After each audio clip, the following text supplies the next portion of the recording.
Great. Screens removed. We'll get started in a minute. We just got done with an ad hoc, so we're gonna collect ourselves.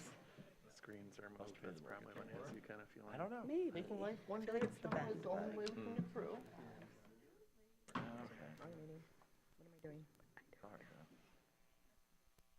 Chocolate a day. How big was chocolate? Okay. Delicious. I didn't even know they existed. Yeah, like, at one point I was up to 4 ounces, but that's just normal chocolate. A day. Handle that. This Friday. This Friday? Yeah.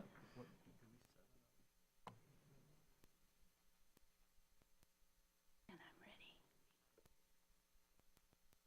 There it goes.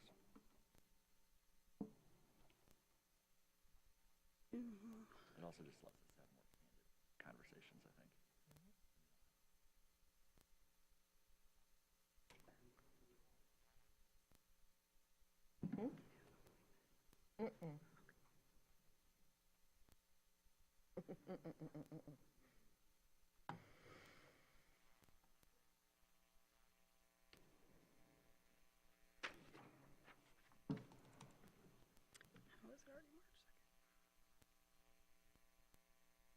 My volume's up.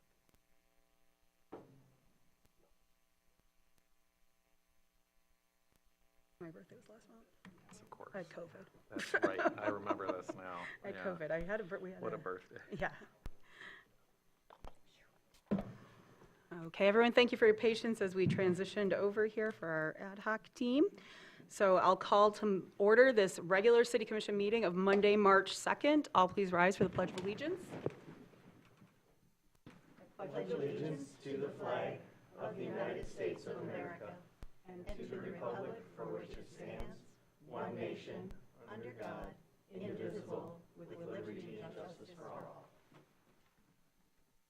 We begin, as always, by acknowledging the land on which we gather is the territory of the Ottawa and Chippewa peoples who have stewarded this land through the generations. Thank you for your strength and resilience in protecting this land and inspiring us to uphold our responsibilities to do the same. And so with that, we will go ahead and get started. Oops. Oh, mine's a little off here. Oh, sorry, I opened my wrong meeting. I had my interview one. So I believe with that, I'll take it. thank you. I was going to say, we'll start with Sarah. Thank you. Commissioner Vollmer, Here. Commissioner Funk, Here. Commissioner Shaw, Here. Commissioner Anderson, Here. Commissioner Treadwell, Here. Mayor. Here.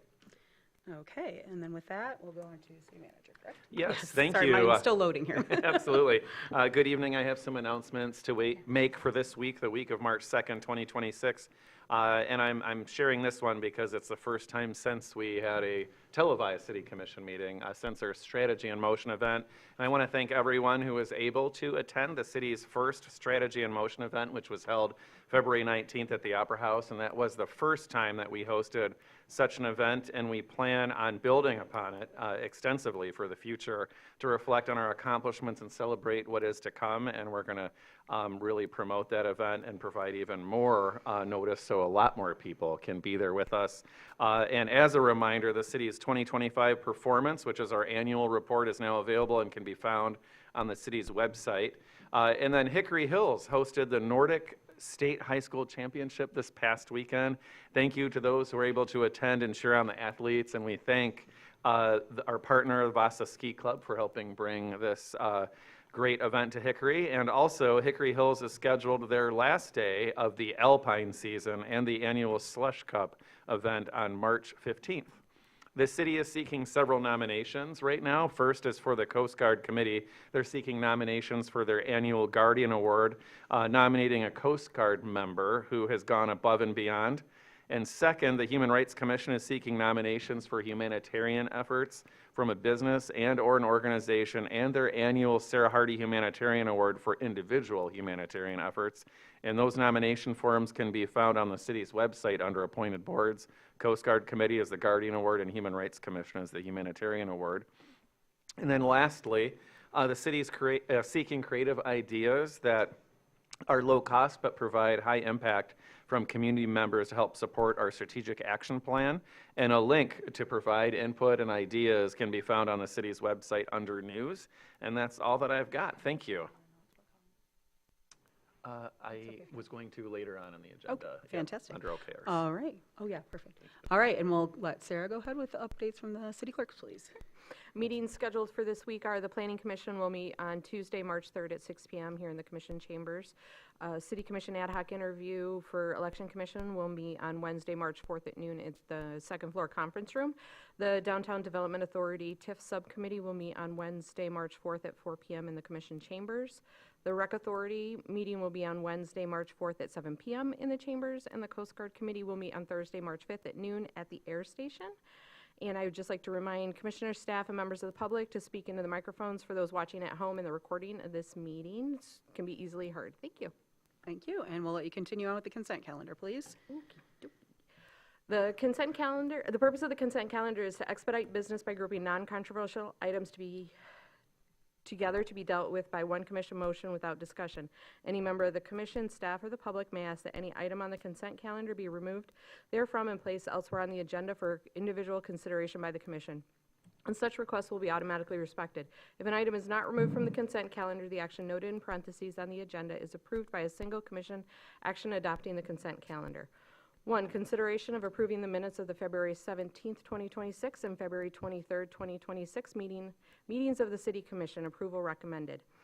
2, consideration of authorizing a confirming purchase order for unleaded and diesel fuel for city operational use. Approval recommended. 3, consideration of authorizing an amended purchase order for snow plowing and hauling services in downtown for the 2025-2026 winter season to increase the total amount as a result of increased snowfall. Approval recommended. 4, consideration of authorizing an agreement for professional legal services associated with negotiating a cable franchise agreement with Charter Communications with the cost of such services to be shared among the consortium of jurisdictions negotiating collectively with the city to serve as a paying agent. Approval recommended. 5, consideration of authorizing agreements to provide for collaboration between the Arts Commission and Old Mission Culture in support of the Traverse City edition of the Fresh Coast Film Festival through the Paint It Forward program. Approval recommended. 6, consideration of authorizing agreements to provide for collaboration between the Arts Commission and the Northwest Michigan Arts and Culture Network in support of the creation of a community art project through the Paint It Forward program. Approval recommended. 7, consideration of authorizing amendment to the agreement for engineering services, including traffic engineering and construction inspection and other as-needed general civil engineering tasks, and to authorize the city manager to extend the agreement yearly if pricing remains the same. Approval recommended. 8, consideration of releasing interest in abandoned underground elements at Fish Pass and Central United Methodist Church. Approval recommended. 9, consideration of introducing and schedule for possible enactment on March 16th, 2026, an amendment to the Traverse City Code of Ordinances which would establish a right-of-way ordinance. Introduction is scheduled for possible enactment on March 16th, 2026, and we will be doing a few edits to add some clarifying things in between now and when it's enactment, and we'll highlight those in the next meeting packet redlined, so you'll be able to see those. And they're not substantive. And not substantive. There's some language changes that were requested. 11, consideration of adoption of the resolution deficit elimination plan adoption recommended. I think Oh, you wait, skipped first, past I 10. skipped Yeah, 10. yeah. Consideration of introducing and scheduling possible enactment on March 16th, 2026, an amendment to the Traverse City Code of Ordinances, which amends the parking-related enforcement of right-of-way. Introduction and schedule for possible enactment on March 16th, 2026, recommended. Thank you, Sarah. Any commissioner would like any item removed from the consent calendar? 8. 8, okay. I think that's 8. The Fish Pass one. Yes, Fish Pass one, yep. Jackie? Number 3 and number 11, please. Okay. Ken? 10. 10, okay. Anyone else from the public like to remove anything from the consent calendar other than 8, 3, 11, and 10? Okay, bringing it back, I take a motion. Just got a quick comment on 2 that Okay, I can be glad that despite the international happenings, we were able to get in a fuel purchase order at this timely juncture at a very reasonable rate. that's a good point. All right, I'll take a motion then for our consent calendar. So moved. No, I need the I motion. move to approve as Amended. Perfect, thank you, Oh, Commissioner Shaw. amended. And I'll give you that second, Commissioner Bomer. All in favor? Aye. Opposed? Motion passes. We'll start with number 8.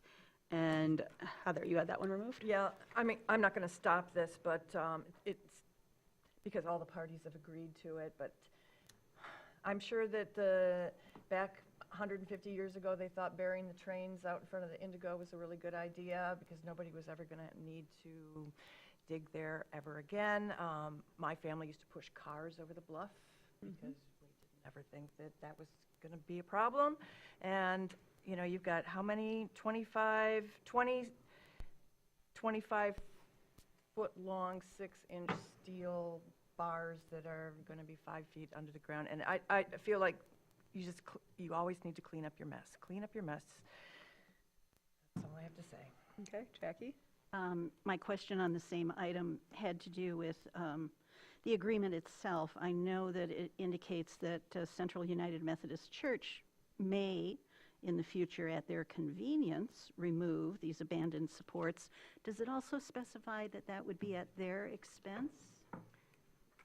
Right, so it would be that it basically just says that they can remove them if they redo their parking lot later. They belong to them going forward.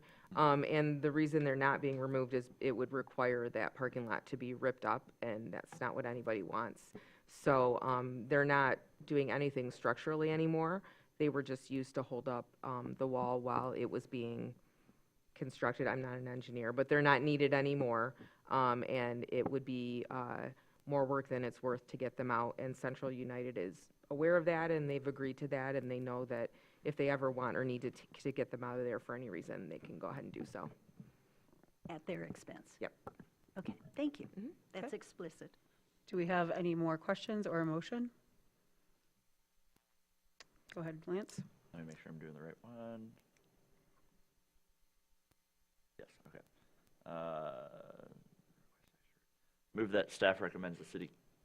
The very top Sorry, sheet. top. Excellent. I move that the mayor and city Thank you. clerk execute the necessary agreements to release and terminate any interest in the abandoned underground construction supports as presented in the packet materials for March 2nd, 2026 City Commission meeting. Such documents subject to approval as to substance by the city manager and to form by the city attorney. Second. Thank you for that, Commissioners Treadwell and Bomer.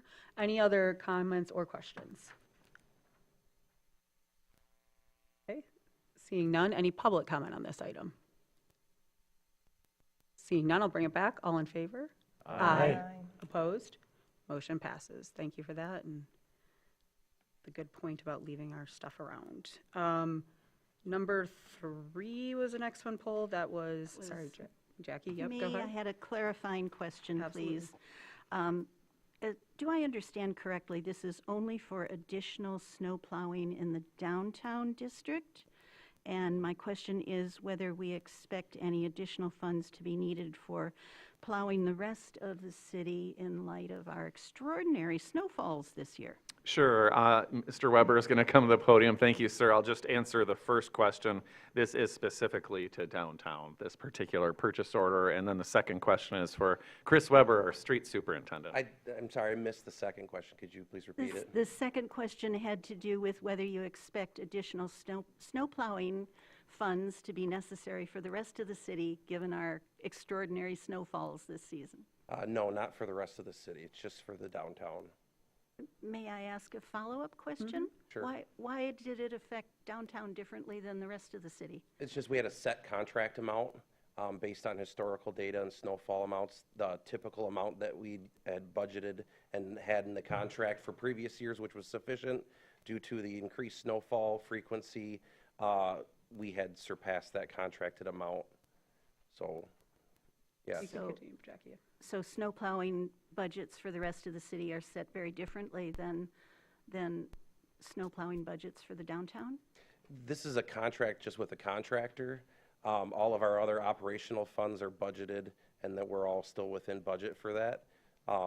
Because it's all handled by staff, employees, So Milan does downtown. right, versus a All right. contractor. So there may be, at the end of the fiscal year, some budget reconciliations? Or Potentially, if overtime is such that we do run over, but that would be, yeah, an end of fiscal year Okay. movement or item for your action. Okay, Yep. thank you. Go ahead, Heather. I just have a clarification. It's not just plowing, it's hauling.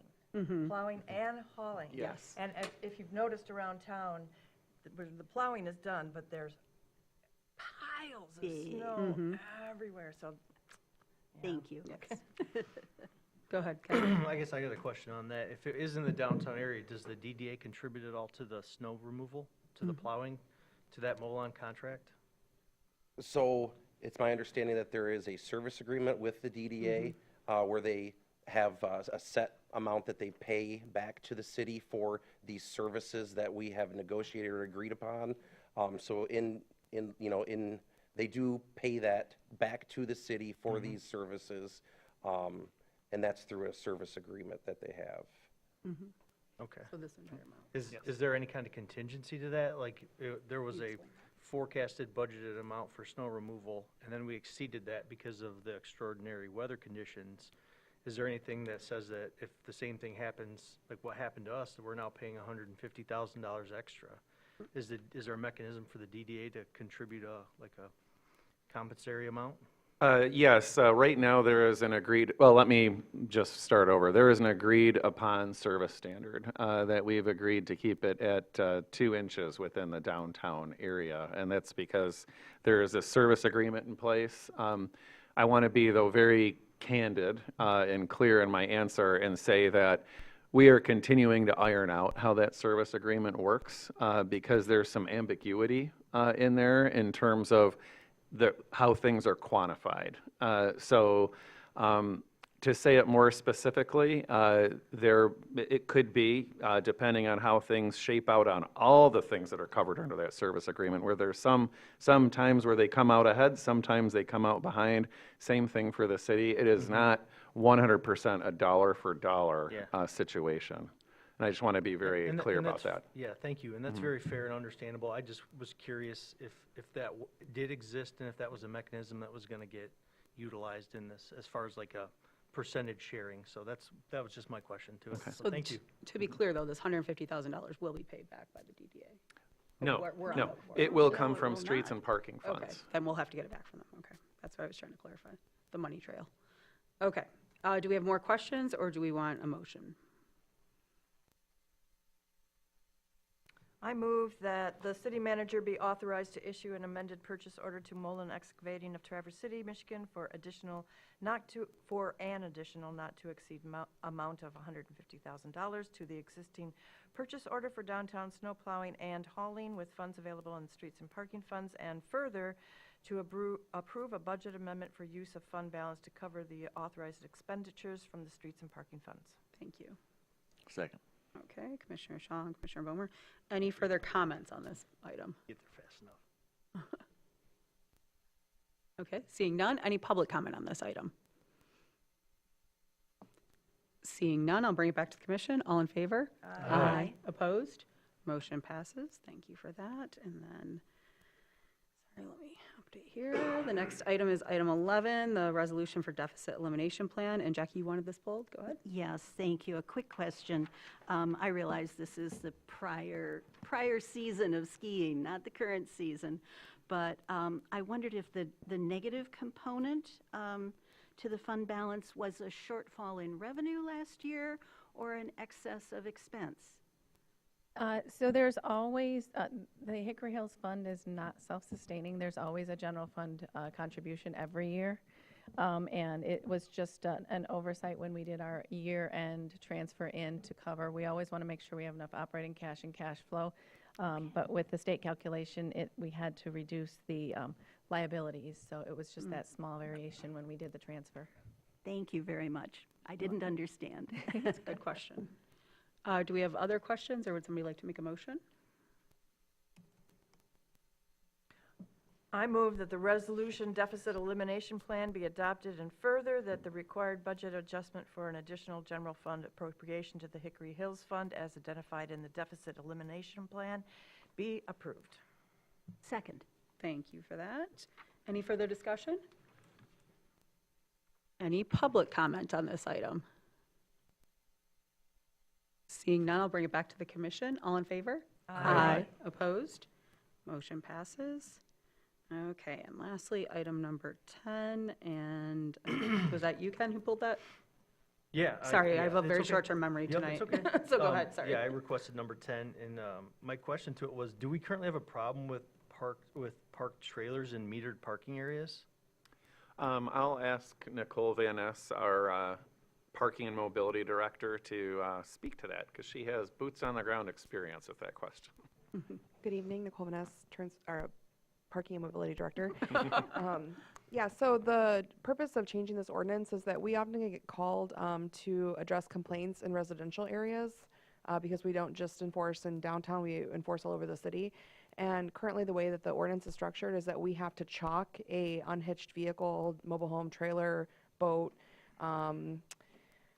roll-off dumpster, any of those items before we can take any action, or we have to call in another agency. And so this would allow us to take action at the time that we're called out versus chalking or marking and then following up. In the other agencies that would do the enforcement, such as the police department, don't have that 48-hour chalking requirement. So this doesn't reduce anybody's rights or anything. It just provides more swift enforcement and more capacity. But directly, though, can you answer if is it a big issue? Like, what's been the frequency, if you will, just generally speaking? Yeah, so most of the time we get called about campers with extension cords coming from homes out to the street. They've got the bump outs or whatever that extension is called on a camper trailer. And sometimes they're there for a weekend, sometimes they're there for a week. And we're reliant on staff being able to chalk and then come back to the situation. And we also get called sometimes about boats that don't move, that will be stored for 2 weeks on the street. Technically, it's not allowed, but right now it's happening just because, we either have to call out another agency to assist us or we have to try to get back over there once staff is available. I kind of had a lead into this. So this doesn't only affect metered parking areas. This is going to affect streets and alleys. So right now, when PD can come and do it, as they're available to do it, they can issue citations right away. And is it like a fine citation, or is it just a move it now, like a fix-it ticket kind of situation? No, there is a fine associated, and that is a part of the requested change right now it's a storage of 48 to remove that from the violation. Okay, I kind of thought that it might go this direction, just because when PD writes a ticket, where does the money that we don't get the revenue for our police department writing tickets, correct? So right now, any parking violations go into the parking fund. PD though, PD Right, who when issues PD is the- issuing citations for parking enforcement, it does go back into the parking fund. Both. And that's, in a roundabout way, this was something that we used to track revenue by each agency issuing parking citations. And then at one point, Bill Tweetmeyer, the former city treasurer, did a deep dive along with staff at the time, and what they were actually issuing, that revenue, and what was going back into the city fee, and everything kind of balanced out. So that whole process of actually tracking down to who's doing what was eliminated, and it balances itself out now.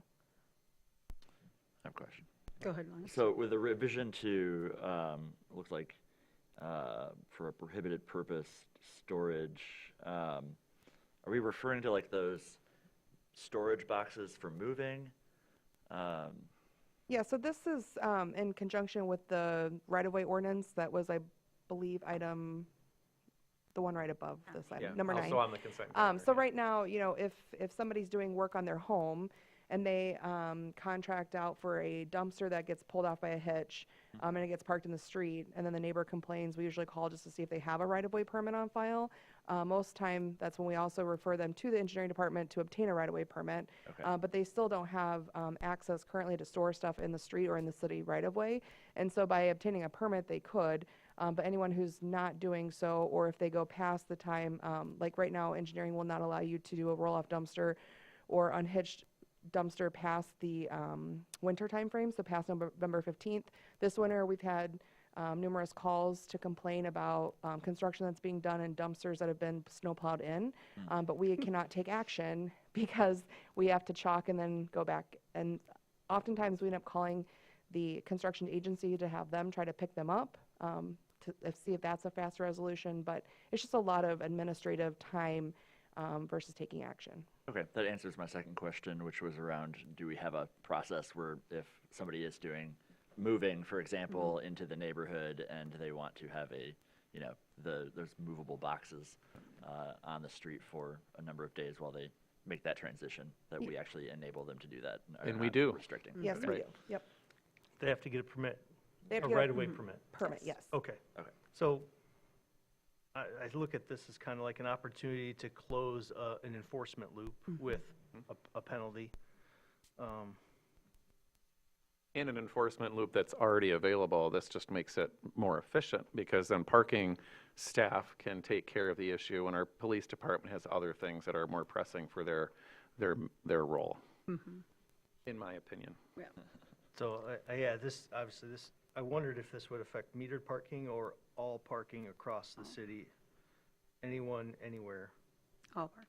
alleys, the street in front of their house, As long as it's public right-of-way.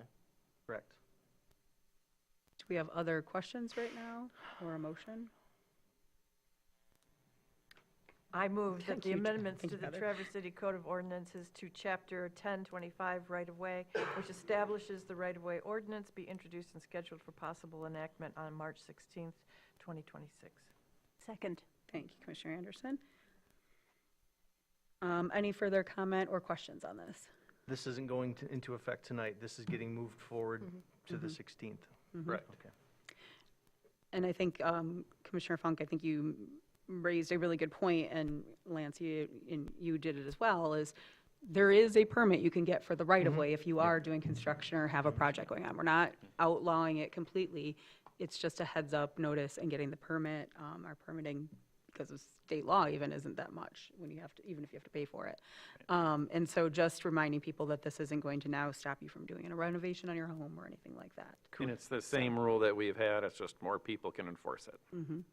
It's quicker enforcement. Right. Yeah, I mean, Yeah, it's. quicker It's enforcement. the opportunity to, instead of there being a warning, it's the ticket's there. And I mean, you don't get a warning when your meter's out of change. Right. Right. You know, ticket's coming. So, can we get the fee schedule for this? Yes, I believe it's in there, It's but, in there. yeah, it's in the ordinance. In, Three. sorry, real quick modification, the motion Oh. should say Chapter 4 Traffic Code, not Chapter 1025 right-of-way. It was a typo. Commissioner Shaw Did and I read Anderson, it do you agree with that? No, you read it right. She's No, saying you was got it a right. typo. It was a typo in Yes. the prior So, motion. As amended? Yeah, perfect. Thank you. Thank you, ladies, for agreeing to that. Second? Do it second? Yeah, Jack. Heather and Jackie took it. Got it. Other questions or comments from the commissioners right now? Any public comment on this item? Seeing none, I'll bring it back. All in favor? Aye. Opposed? Motion passes. Okay, moving on to our old business. We're going to have consideration of authorizing a contract for the painting and striping of sidewalks. Commissioner Shaw, it's your favorite topic that we're going to finally This get an is good update on. news. So You- we're going to have I Benjamin have take a it. comment on it. All right. So yes, at the October 20th meeting of the City Commission, Chris Weber, street superintendent, outlined a number of options that I asked him to explore regarding painting and striping. And the aim was to come back with options that would allow that work to be completed by July 1st rather than sometimes well past Labor Day. And I am really pleased and grateful for the work that our streets department and engineering departments did together. And the bid that we got is within our parameters that we had established and would be with PK Contracting. And this would again allow the work to be completed and would require the work to be completed by July 1st. And while I anticipate that the vendor is going to, like our vendors typically do, perform as they promise, there are provisions in there to protect the city's interests should they not meet that deadline. And there is essentially a daily penalty for each day after July 1st that the work's not complete. And so thank you, Mr. Weber, and to the engineering department. I'm happy to answer any questions, or I'm sure Mr. Weber can also. Do you have questions to start? Go ahead, Heather. No, this is terrific. The price is reasonable, and getting everything done in June is just, I'm so happy. But I would like to see like a 10-year or the life of equipment breakdown for, what if we had the equipment to do the legends? And what would be the breakdown of cost Absolutely. And hiring people. Sure, and Over actu- 10 years or the life of equipment, maybe that's longer than 10 years. And Mr. Weber and I talked about that a couple of weeks ago to put together that sort of plan because we don't want to box ourselves in, right? So, Just for the legends. yeah. And I think all the work, essentially, because we could be in a situation where next year, this is the only contractor, and they're like, now the price is $700,000.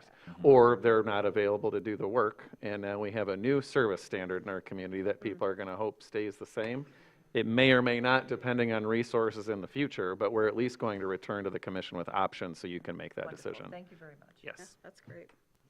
Other questions right now or motion? Go ahead, Lance. I was going to make a motion. Thank you. Let me get to it. Move that the mayor and city clerk be be authorized to execute an agreement with PK Contracting in the amount not to exceed $298,927.55, which includes a 10% contingency for the painting and striping of various parking areas, crosswalks, and legends, with such contract subject as to its substance by the city manager and its form by the city attorney, with funds outlined in the street superintendent's memo dated on February 19th, 2026. Second.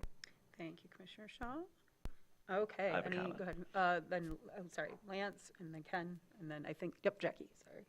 So we only got one bid on this, which is always concerning when we get one bid. So, echoing Commissioner Shaw's sentiment about the striping in-house, or what does that look like? Or I guess what I would just challenge the team to do is think, how can we think 3, 4, 5 years out beyond this commission of how we can get more people to bid so we don't get stuck in a situation where we get one bid and it is $700K or something unreasonable, but it's our only option.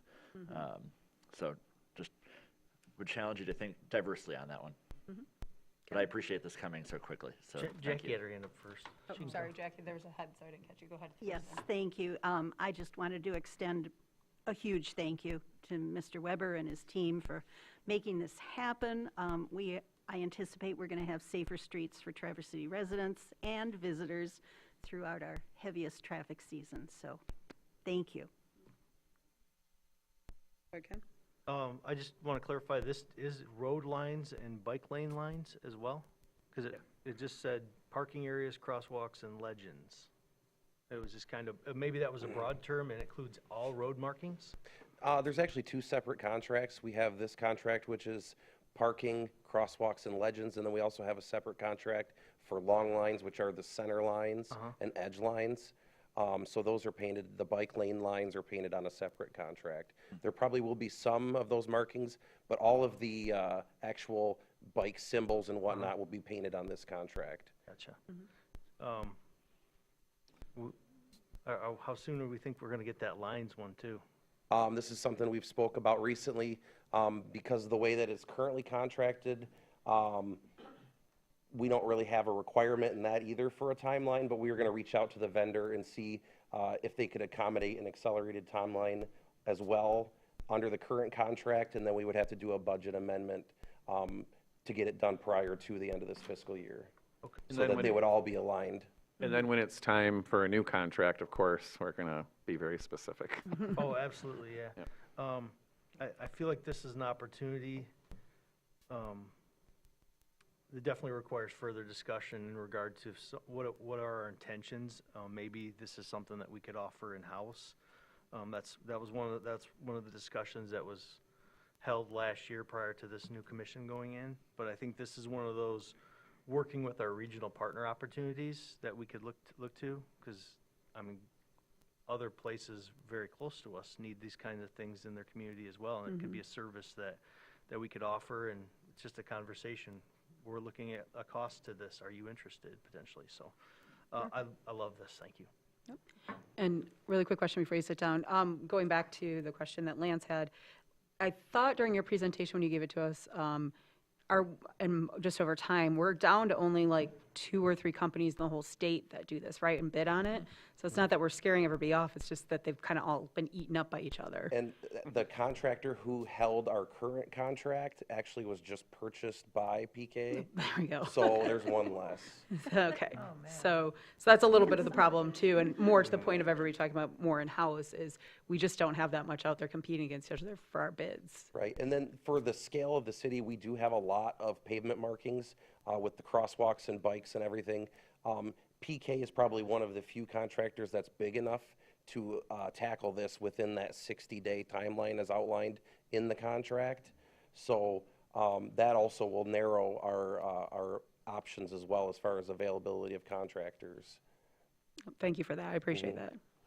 Other questions? Go ahead, Lance. Yeah, just one more question. How do you prioritize, you know, the kind of the highest amount of traffic street crossings when it comes to this? Are you prioritizing that with PK, or is it just giving them a list of things to do and they So kinda it's do not it? specifically outlined in the contract, but that's something that when we do meet with the contractor, our pre-con or pre-construction meeting, we will outline probably the priority areas, which will be the major thoroughfare, the places with the most vehicular and pedestrian traffics first, and then they can branch out into the neighborhoods to tackle the local crosswalks on the local streets. Okay, thanks. Yeah, I would just ask that parks be considered even in the local neighborhoods as high impact. Good point. All right, other questions or comments right now? All right, seeing none, I'll go open this for public comment then. Any public comment on this item? I'll read the rules real quick. We ask that you state your name and address, indicate if you're a city resident, non-city resident, and/or city business owner. We have a 3-minute time allotment per speaker. When your time has elapsed, the timer will beep. And finally, we request that all language be respectful to all parties. Thank you. Yeah, Rick Venner, I'm a resident of Traverse City, and I just want to express on behalf of the Grand Traverse Safe Streets Alliance a big thank you for moving this forward and keeping the minds and the safety of all road users, from disabled to vehicle traffic to pedestrians and cyclists. So thank you very much for your work on this. Thanks, Eric.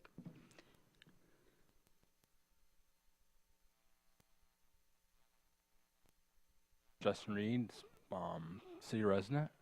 And there was some talk about the about how there's only one bidder, and that there's the market right now is not there's not too many other vendors that are out there. 2 things. One is probably because liability insurance. So if the city ever does think about doing the paying themselves, one thing is liability. That is pretty much the biggest thing out of the budgets with doing it yourself. And also the fact that if you have a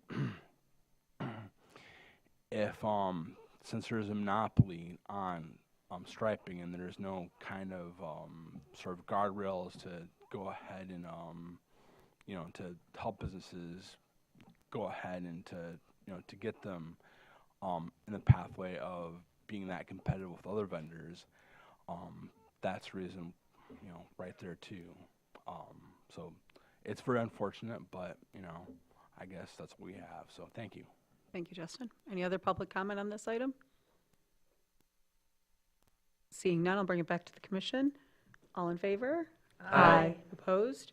Motion passes. Thank you for that, and exciting to have that update now. So now we'll move on to the 2026 Monroe Street, Cass Street, Ramsdale, et cetera, and I'll let you kick that off, Benjamin. Thank you. Yes, this is a big suite of projects that were bid together to make them more appealing and to obtain a better price for the city. So the contract in front of you accomplishes work that was discussed rather extensively at your December 8th study session. So I know it's familiar to the commission, and this is the contract for the 2026 Monroe Street, Cass Street Mid-Block Crossing, and Ramsdale Storm Sewer Repair Projects.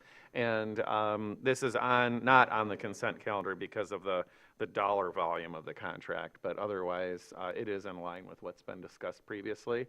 And if there's any questions, we have the employee team here that can answer those. Otherwise, hoping for your approval of this item and this great work.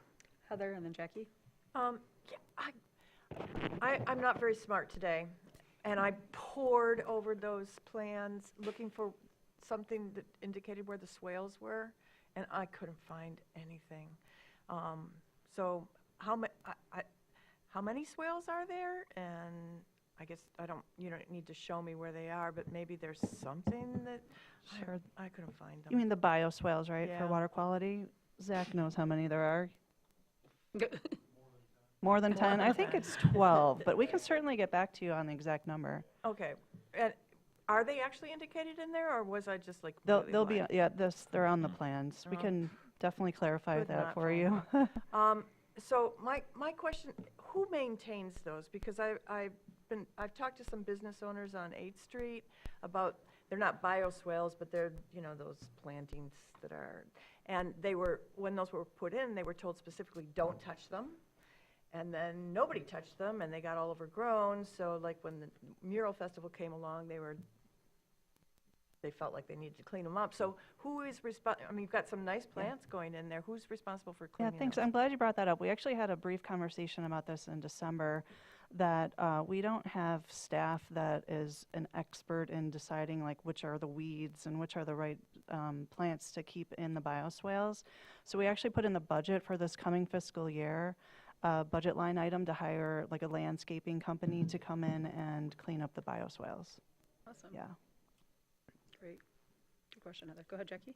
I just had to comment. I went back and looked at the original estimates of all of this bundle of projects in December, and I may be wrong, but it looks to me like you saved the city almost $1 million by bundling these together. It did I work. wanted to be sure everybody saw that, and Yeah, thank you. kudos. Thank you. Thank you. Yep, it definitely worked to Save put them the all bundle. together, so. Thank you for acknowledging that. Yeah, thank you, Jackie. Go ahead, Lance. Yeah, so the Cass Street mid-block crossing and bump outs, I think is a great example of what complete streets look like in practice. Can you walk us through, kind of just real quickly, how the design improves safety for people while they're walking in town or using transit? And whether, the question is, does this become a model that we can replicate? Because I was noting the cost savings as well, and I was like, this is great. Can we replicate it if we need to in the future? So it shortens the distance that the pedestrian is walking across the street, so there's, less space that they have to cross. They'll be raised up, so they'll be easier to see from the driver's perspective. And it also will bring it up to ADA accessibility. Oh, it's not. Yeah. Okay. That's great. Is Ken, and this then exactly, Jackie. is this very similar to what's on 9th Street? Because when 9th Street in between Cass and Union was reconstructed last summer, and the bump outs that came up that were as part of that, of the intersections, you know what I'm talking Yeah, I about? know what you're talking Yep. about. I'm just wondering if those is really nice. And I Yeah, just I wonder think if we put bump outs there, I believe, yeah, so it will be very similar to that, yeah. And like on Front Street too, right? Yep, Yeah. exactly. And how about Monroe? Yeah, and Monroe. Yeah. So Jackie, you kudos. are next. And- Go ahead. And I'm in search of some reassurance as far as durability of the brick crosswalk. I think there had previously been some issues with longevity at 8th and Cass and 8th and Union, and I wondered, can you reassure us about durability and I believe we're just using the best specification that we can right now. We've installed some of these recently, and they seem to be holding up very well. as opposed to stamped concrete or anything like that? Right, yeah. Yep. Okay, Way better. way better. Yes. Thank you. Yep. Go ahead, Mitch. You had your hand up. Yes, kind of harkening back to an item from our consent calendar with snow removal, I can really appreciate from a pedestrian standpoint that narrowing road widths and having bump outs on, in this case, 2 separate projects, can improve pedestrian safety and reduce driver speed. But I'm curious if there's anything that we can do proactively while it's getting built to then also make it so that we can plow as close to the curb as possible and not grinding down the curb through repeatedly hitting it with plows. I think I have to work with DPS on that. This is just a standard specification for the geometry, Okay. but I'm not aware that we're having any plowing issues at the Well, bump outs. I'm speaking more to the issue as we've seen in this past warm-up and the one before, where you've got a lot of ice in the 2 feet right next to the curb that is then impeding drainage and creating large puddles. So the way it's designed is to improve the drainage, so we don't expect there to be any ponding there. Okay. Do we have more questions or a motion? Go ahead, Lance. I'll move. I move that the mayor and the city clerk be authorized to execute a contract with Elmer's Crane and Dozer, Inc. in the amount not to exceed $3,245,514.30 plus a 10% contingency of $324,551.43 for a total of $3,570,65.73 for the construction of the 2026 Monroe Street, Cass Street Mid-Block Crossing, and Ramsdale Storm Sewer Repair projects. Such contract subject to its substance by the city manager and its form by the city attorney with funds available in Capital Street Fund, Water Fund, Sewer Fund, Capital Fund, and DDA TIF 97. And further, that the mayor and city clerk execute a funding agreement with the city of this Traverse City Downtown Development Authority, articulating that it will provide $179,439.13 in funding for the Cass Street Mid-Block Crossing, with such agreement subject to approval as to its substance by the city manager and its form by the city attorney. Thank you for that. Support. Okay, I'll give that to you, Jackie. Thank you for that. You too. Any other comments now on this or more questions? Great work in bundling these. Yeah. Yes. What a- As, Thank you. as Jackie pointed out, great savings. Thank you for that. All right, then I will open it up. Is there any public comment on this item? Seeing none, I'll bring it back. All in favor? Aye. Opposed? Motion passes.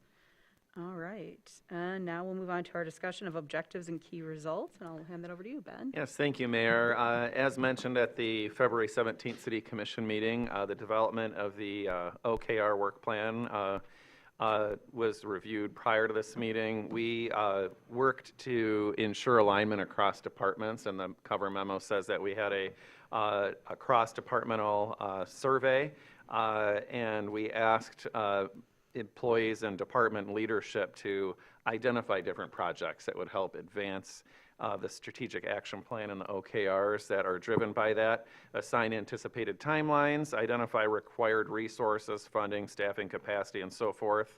And so the OKRs have been organized, or the projects have been organized by OKR category, I should say. And the main item I really wanted to emphasize, not main item, but an item I wanted to emphasize to manage expectations is that the OKR work plan at this moment in time represents possible paths forward, as well as the related cadence. Most, if not all, of the projects do not yet have a funding strategy. We're working on that. And so what we will be doing is establishing a cadence. This year, we intend to have a quarterly report to the City Commission on the progress of the OKRs so that we can continue to ensure alignment and that we're keeping the topic fresh and we're holding ourselves accountable. And so one thing I want to share that's very exciting to me, and you see that Colleen Pavelio is up here, and I shared this at the Strategy in Motion event, but a couple of weeks ago, I signed an administrative order elevating the communications department to the Department of Communications and Strategic Initiatives. Colleen Pavelio has been elevated to serve as Traverse City's Director of Communications and Strategic Initiatives. Colleen, a lot of people have seen her work firsthand. She brought great leadership to the development and adoption of Traverse City's first ever strategic action plan. She and her team will ensure that our strategic priorities continue to move forward in a coordinated, transparent, measurable way. And so this new expanded department will support alignment and accountability across departments related to our OKRs, maintain public-facing dashboards and internal tracking tools to help us monitor projects, provide organization-wide reporting on key initiatives, and help coordinate major strategic and organizational initiatives, And I'm very thrilled that Colleen is serving in this role. She has a lot of experience in community development, in project management, in communications and marketing, and organizational transparency. And so I'm thrilled that Colleen's sitting up here, and she's got a fairly brief presentation for the commission. And I'll turn it over to Ms. Pavelio. Thank you. Yeah, thank you so much. I don't have slides for a presentation, but we're gonna have a dialogue. Some repeat of what Benjamin said, but thank you for having me this evening. I want to extend a congratulations to you all, as well as the employee team and also the community. We are actively moving this plan to implementation. And sometimes we are criticized otherwise, but we are doing it together. So thank you for your participation in that too. And you'll see that you, of course, have a very active role in this as well as a commission. So as Benjamin mentioned, the work plan was developed through a comprehensive inventory of programs, projects, and initiatives that are to align with the adopted OKRs, and we conducted an organization-wide survey from the departments that resulted in about 1,500 data points that we had to distill down into this work plan. So I do want to thank the employee team. They took a lot of time on the survey. I think it was about 94 questions. So they really had to put a lot of time into that as well. So thank you for their big work in that. Important to know, the work plan does focus on those strategic investments beyond our core service delivery. And in some cases, you're going to see a natural overlap where there will be infrastructure and utility projects that may align with some of, for example, like those corridor improvement projects that may dictate those timelines. So as the city manager mentioned, we have organized each one of the pillars and the objectives, as well as the programs and the policies within there by scope, sequence, timeline. This was really important where we were able to talk about near term, midterm, long term. So near term, those are items that we're working on now that we hope to accomplish a lot of those in 2026. And then those midterm are items that still fall within those 1 to 3 year time initiatives. And then really the long term were items that the staff didn't feel we could do within the 1 to 3 years. And a lot of that is due to funding and capacity. It is also organized by funding requirements, potential sources, staffing, operational constraints, the primary staff that will be involved in implementing those initiatives, and where you all come in is commission direction needed. So you'll see where that's outlined kind of by each item.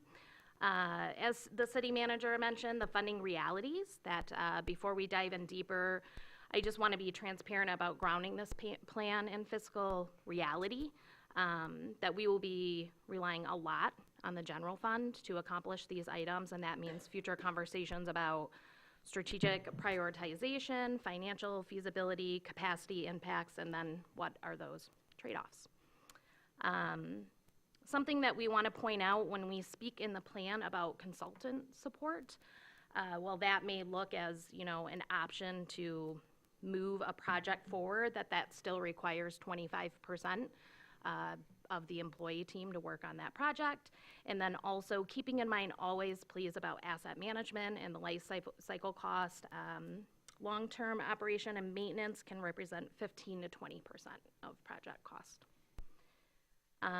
The work plan outlines the staffing and organizational capacity, and then lastly, as the city manager mentioned, transparency and tracking. Well, this is an extremely detailed document. I know I provided an executive summary for you, but we did link to the full plan. Each one of those pillars, I think, is sometimes 20 plus pages, so it was a lot of data to distill, so we do want to do that. Our goal is to have a more public-facing tracking platform, but we want to move this plan forward. So we didn't want to wait for that to be put in place. We want to talk now and continue to work.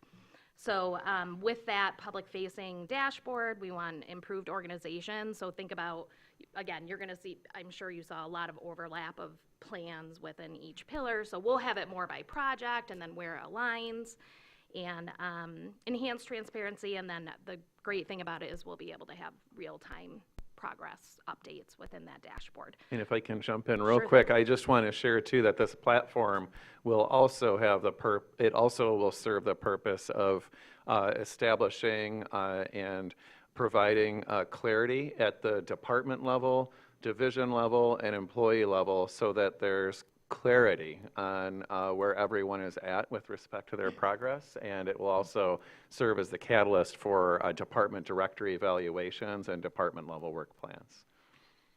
Thank you. So yes, we are exploring softwares, starting to look at that now, and so our targeted goal is Q3 of 2026 to implement the new software.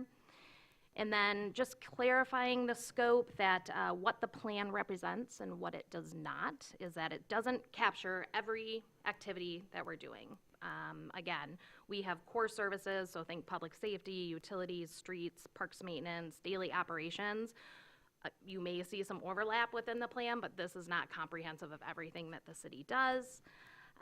We did ask staff to think creatively and boldly, so you'll see some items that are a little more bold.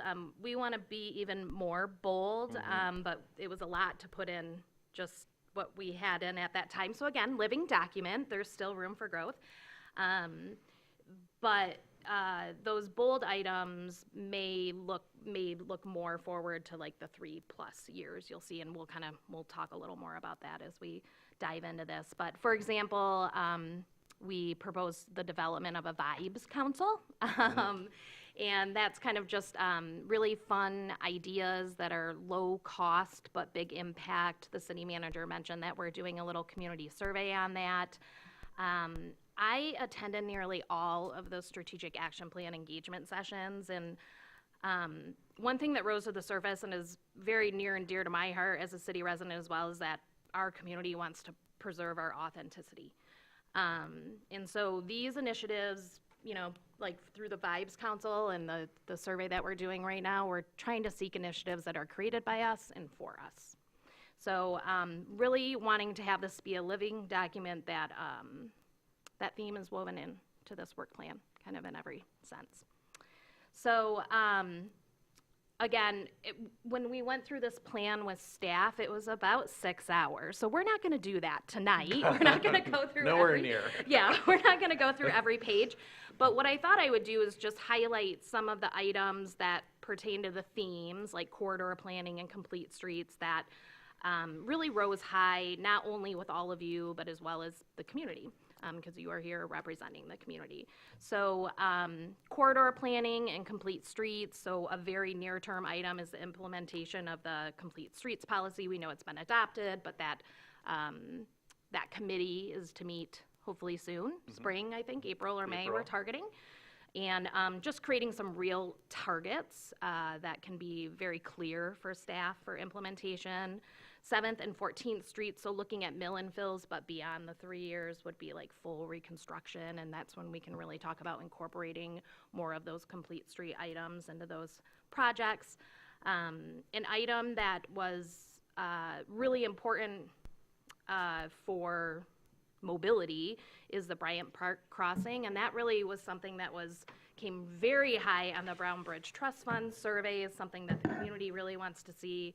Clearly will be beyond 3 years, unfortunately, because we do have to collaborate regionally with MDOT on that, but it is now in the CIP. We have, we've identified funding for the Brown Bridge Trust Fund, and it is within this work plan.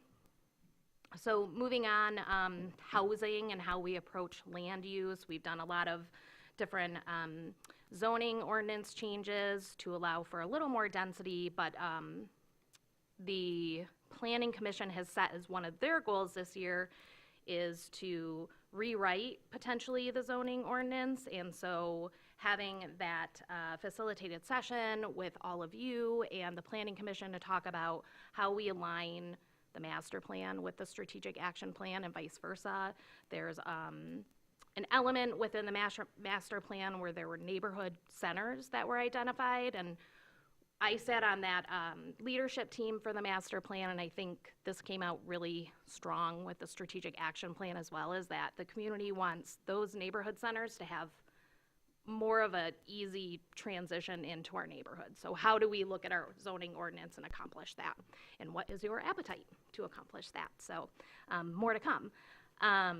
With that and more density, we may be coming to you to review parking ordinances, whether we want to allow overnight parking as we increase density, reviewing the ADU ordinance, if we want to do some kind of pattern book. There are restrictions within that ordinance that the ADU must match the look and feel of the home. So we would want to look at those types of restrictions and see if there's an appetite to loosen those up. And then just really overall, the appetite for increased density and how that will look with housing. Childcare, I mean, we almost can put a check on one of these. So childcare at Hickory Hills, we're targeting a summer 2026 launch, a partnership with the Conservation District. Right now, it is in, we still are in the licensing phase, but we are crossing our fingers and hoping that happens. That should be on your agenda for March 16th. Yay. All right, great. Look at us. Yeah. And then just broader child care policy conversations. I believe that we have an ordinance right now that you can't have a child care facility within 100 feet of one another. So just reviewing those restrictions, and if that's causing a burden to create more child care within the community, then let's have that dialogue. Social gathering spaces and community placemaking. There's all the Brown Bridge Trust Fund projects, and while perhaps all of those aren't identified exactly, I know Heather, you sat on that ad hoc. There was a lot of talk about spaces for children to play, and we want places for all ages to play, but when we talk about like playground equipment, maybe it's not just playground equipment, maybe it's fun things like interactive music and things like that. So again, there's a lot of room for us to be bold and creative and authentic. The Eastside Placemaking Project, we did just receive a $100,000 placemaking grant for that project at Garfield and East 8th, so we do intend to have a public engagement component to that, and then we will be coming back to you about this Vibes Council and putting a little bit of funding in the next fiscal year budget to launch that. And then lastly, environmental sustainability and waterfront stewardship, the Lake Shore Restoration Project, which is also identified as a Brown Bridge Trust Fund project that will need additional capital funding to support that project.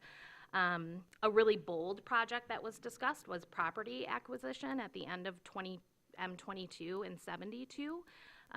Again, very bold, but we would have to seek some kind of grant funding for that, but then we could control that and be better stewards of that waterfront.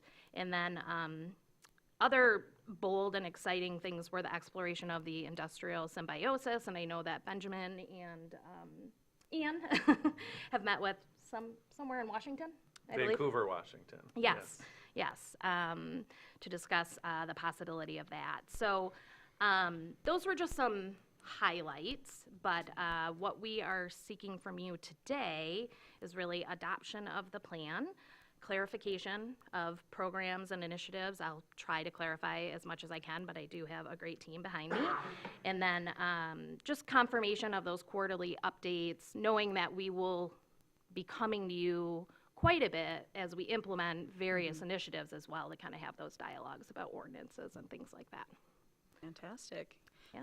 Yes, your work will never be done. I hope you're Okay. enjoying No, it that will job not. security. Yes, thank you. So with that, do we Thank have you. some questions for Colleen or anything? Go ahead, Lance, yeah. Yeah, first of all, it's a solid piece of work, and I appreciate how fast you guys pulled this off. Thank you. In the last couple months. Most of the initiatives, as you mentioned, don't have a funding strategy yet, and which is understandable, I guess, at this stage for sure. You did this in like 2 months. So when you come back quarterly, how will you flag for us where we need to make, kind of these hard choices about what gets funded, what gets pushed, and then maybe what even in the work plan is competing for the same dollars. Yeah, I think we're developing that framework, but it'll be clear, right? Okay. So it'll be, the questions and the prompts to the commission will be clear, so you, so we can get that direction from you without delay. And so expect that to come here shortly. Okay, thank you. Jackie? First off, thank you for Ms. Pavelio's engagement in this. I can't think of anyone who would be better qualified and more dedicated to the process of strategic planning. So thank you for your expanded contributions to the city. Thanks. Thank you also for mentioning authenticity, because I am afraid that sometimes we overlook that in the excitement of moving forward. And I think that authenticity has to be at the heart of all the change that we make. Just as a strategic planner myself, that is a key accomplishment. If we can hold on to our authenticity and yet see it evolve and grow and change, I think everyone would be very pleased. Yeah. Now, I am not quite clear on what is the most efficient way to transmit to you information about priorities on what's involved in what's proposed already. So, you know, I went through every page. Yeah, it's a lot, right? It's a lot. Yeah. And I do have thoughts about priorities and resource allocation and timing, but I want to transmit that to you in a transparent way so that the public is aware of what my opinions are, but also in a way that it can be helpful rather than just slow down the process. So suggestions, please. And I'll hop in if I Sure. may. For now, I mean, really, if you could present those, your thoughts to me directly. And feel free to copy Colleen, but that's a direction that I would give to the employee team, of course. So if you can present that to me, and then we're establishing this new thing, right? So we'll figure out the framework, and Colleen will be very much at the table, but I want to make sure that that direction from the commission comes directly to me and not to our employee team. Thank you. Thank you. And in writing, and then how does that get open and visible to our community? Let me give some thought to that. Okay. Yes, Thank I you. will. Yep. Well, and that's But in it. writing to begin with, and then how it gets visible to the community, we'll give some thought to. Thanks. Great. Go ahead, Ken, and then Heather. I just didn't want to move it along without everybody. I think everybody wanted to have a little say, but Colleen, amazing. I mean, Thanks. I wondered how we were going to take the last presentation from David and kind of turn it into something that was actionable. And I mean, that really is what this whole couple hundred pages that you created that was lengthy and took a long time to go through. And I'm just thinking about the implications that some of the proposed ideas are going to have, and approval of this and moving forward. I just don't know, kind of what Jackie said. How do we get to the prioritization element of it so that it's in line with what the community has an appetite for? Because, I mean, one of the things that I looked at in there was some of the stuff we're already doing, we've already approved. I'm looking at it, I'm like, this is a goal? I thought this was already going to be happening soon. So, I guess you said bold a few times. You said bold. I actually put bold in my notes too. Like when I read it, I was like, this is bold. Right. So I think that we all kind of understood that too. When we looked at it, we're like, yes, this is everything that we wanted to see. Like, and this encompassed everyone's comments from all those data points, and that's why you're the CSI. You took all that stuff and put it in communications and strategic initiatives. Yeah, CSI is what we're saying. That's right. Yeah. I love that. Yeah. But, I mean, you took all those things and you put them into actionable items, and that's great. How do we get to the prioritization of, because when we start talking about things and when staff starts studying it, it gives it life, and there's the expectation that when it comes here, it's going to happen, unless there is some sort of tumultuous event, like we're at odds. And that's not the case at all. We all want great things for Traverse City. So I'm curious about this prioritization element, and if we approve this without I mean, we've looked at this for 3 days. Even though we've had the strategic pillars and the initiatives, we've been talking about OKRs and those things for months. But this was good job, good on you. I think you actually turned this into something that's there's things that are gonna happen from this. Yeah. And I just, I'm still digesting a little bit. Well, I appreciate you reading it all. Yeah. If I may, the Yeah, sure. prioritization piece, and I'm jumping in here because it's, yeah, of course, my role to give direction to the employee team. And Colleen's going to be front and center partner with me on that. And what really I see happening next is for us to return to the employee team and start talking about what really seems viable. And then returning to the commission with sort of that prioritization and making sure that you agree, because the commission always has a prerogative to say, but there's this thing that might be a big heavy lift, but we will give you the resources to do that big heavy lift. And so just as you said, you've had this for just a few days, we've also just had it for just a touch more than that. And Colleen did a great job distilling it down, but there's even more distilling and more distilling and more distilling to do. And I don't want that to sound like it's going to take a long time. This is meant to have you seeing progress routinely. That's why we'll have those quarterly updates.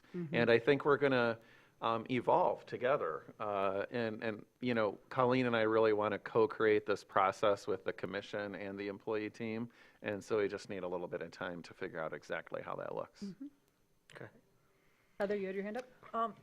I want to, first of all, thank staff because there was a later document that came out during the strategic plan that asked staff to weigh in. Each department was weighing in on the pillars themselves and the different projects, and it was pessimistic.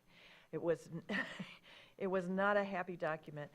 And now something's happened. I feel like it really looks like staff has taken ownership of this and has like, wow, you know, maybe we can do something bold here and we can call it our own. And thank you very much. And then Colleen, you're the mastermind in all of this to make it all readable, even though it does overlap all over the place, but it's still a readable document. And thank you very much. And I'm really glad that we have this new Department of Communications. I think it's something that is going to be helpful both to us and to staff and to the community. I think it's a great step forward.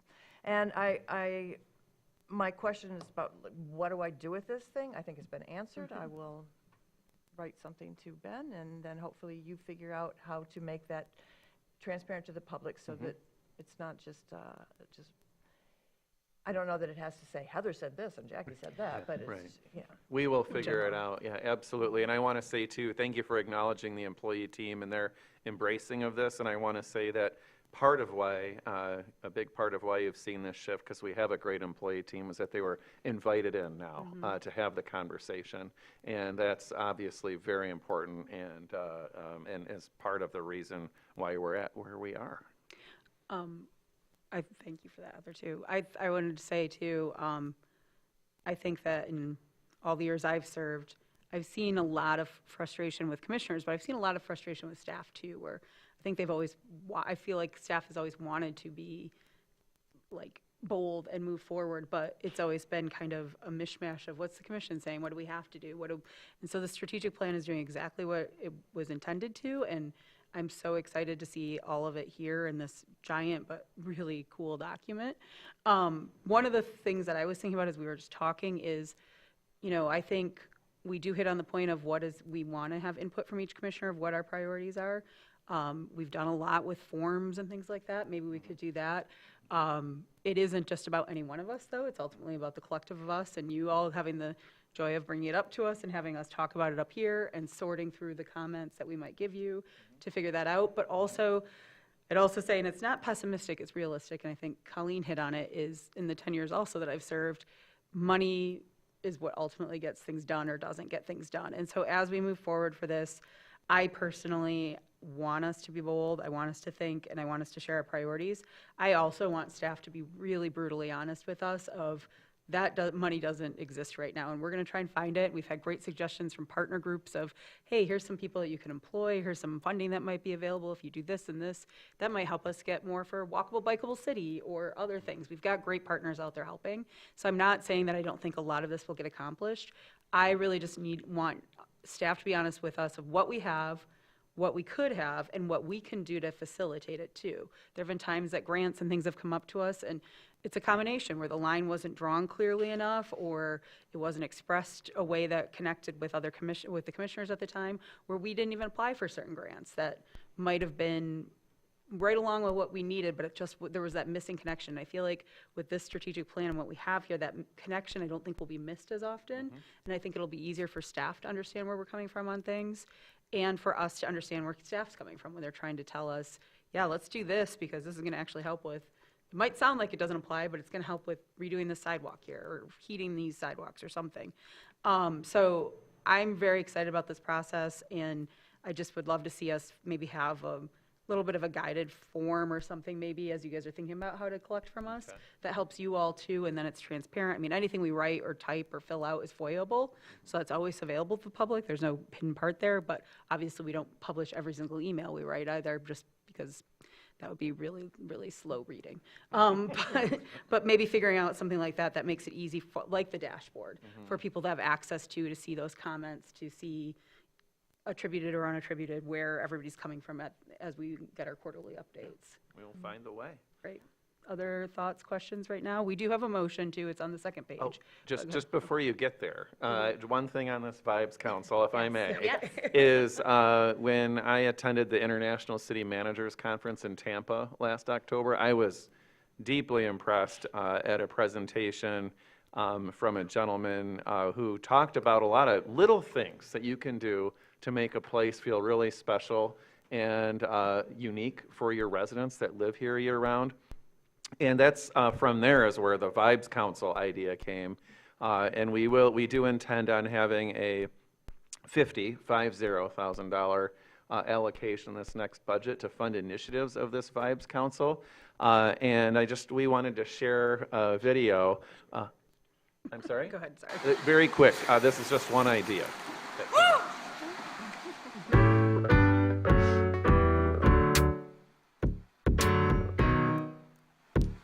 My name is Peregrine Church. I make things that make the world a more interesting place, like a rainwork. Rainworks are pieces of street art that only appear when they're wet, and they're messages or images designed to make people's rainy day a little bit better. Seattle is associated with rain, it's fair to say, and Rainworks just all it needs to be is wet, so it's sort of the ideal Seattle art. So the stuff that makes Rainworks is biodegradable, environmentally friendly, and completely non-toxic.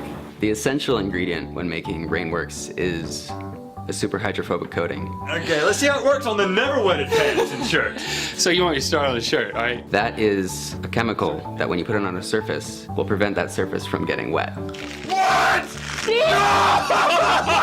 What? I was just browsing the internet one day and stumbled across a viral video, and the video showed like these really vivid images of like red wine pouring off a white shirt and chocolate syrup pouring off white shoes and people getting buckets of water thrown on them and they're like totally fine. And I'm like, whoa, that's super cool. What can I do with this? It's a spray-on substance, so it made sense. Like, what if you sprayed it through a stencil? So if you put it on concrete, well, ideally it'd be invisible. Instead of the concrete getting dark, the water will just roll right off it and it'll stay light colored. The contrast can be used to create an image. The very first one I did said stay dry out there and had a bunch of raindrops falling it. It was on a bus stop. And now there's about 25 to 30 Rainworks out there. There's a lily pad and pond with frogs hopping between them in Ballard. There's I Heart Rain in UW. At 4th and Bell it says, worry is a misuse of the imagination. There's Today's Weather, rain in Fremont. There's Proud to be Rainy in Capitol Hill.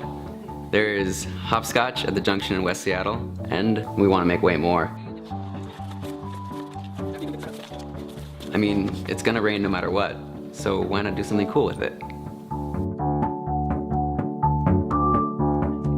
do we do that with snow? You've got your hopscotch. Hopscotch, exactly. Yes, I How really do want that with hopscotch snow. going throughout our neighborhoods. I'm going to just say it publicly right now. Heather, you had put your hand up. Go ahead. Very cool. Yeah. So when we started talking about setting up complete streets, I thought that some of, that we could have an initiative like this at Complete Streets too, where people could write in and say, look, if you added a planter here, or if you put a bollard here, or if you added some lines here, really cheap, easy things to do that would make it easier to walk around or to bike around or wheel around or whatever you wanted to do around town. I really hope that there would be an initiative for Complete Streets as well.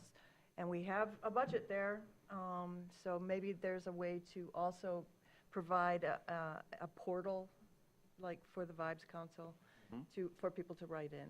Yeah. Cool. Yeah, that's a great idea. Go ahead, Lance. Make a motion? Great, thank you. All right. Move that the city commission approves the city manager's work plan for objectives and key results, which will drive the implementation of the strategic action plan, with the city manager to return to the city commission on a quarterly basis for calendar year 2026 to report on the status. Second. Thank you, Lance. Thank you, Heather. Further comments from anybody? Go ahead, Jackie. Is it possible to include a friendly amendment into that would address this idea of input from commissioners on prioritization of the plan as it exists now before we get to that first quarterly touch point? Or is that part of the plan? My intention was, just thinking with you out loud, is to have at the quarterly updates, and potentially sooner, but committing to at least quarterly, where there would be input from the commission. So I don't know if you're proposing or thinking of an amendment that mentions that specifically, or? You're saying that would be part of your plan for when you present quarterly, Yes. is obtaining that city commission as part of this? Right. Okay. I don't know if I would want to formalize a methodology of that within this. I think you guys were kind of ironing out the details on everything, maybe. Yep. And that could always be something down the line after the first quarterly report. If you have concerns about how it's been done, we can always add to the process at that point too, as the process keeps being brought to us. So just to clarify timing, the first quarterly report might happen June-ish? Yes. So we would really sort of go on hiatus in terms of input until then. Potentially. I mean, there might be an opportunity between now and then to return to the commission with some level of prioritization, but I'm not sure that it would happen before then with everything else in the pipeline. And the pipe, go ahead, Heather. I understood that I was going to rattle something off to you. Yeah, you like, can in the send next couple input, weeks. yes, Anytime. absolutely, but I thought you meant formally at a city commission meeting. No. And in terms of integration with budget, we're going to be picking up the budget and having some very in-depth conversations very soon, I hope. And how can we add our 2 cents to priorities in a way that would be helpful, as I said, Sure. not interruptive. Yeah. But I think we would like a voice. Yeah, I think that in my mind at this point in time, the best way to do that would be emailing me. And as I see common themes from commission or a need to come to the commission at a formal meeting under an agenda item to get clarity, that's exactly what we would do. And that's going to help inform the budget that I would propose to the commission in May. And recognize too that budget amendments can, of course, be made throughout the fiscal year. Other questions or comments as we have our discussion here? All right, I think everybody's pretty excited about all of this. Any public comment on this item, please feel free to approach the podium.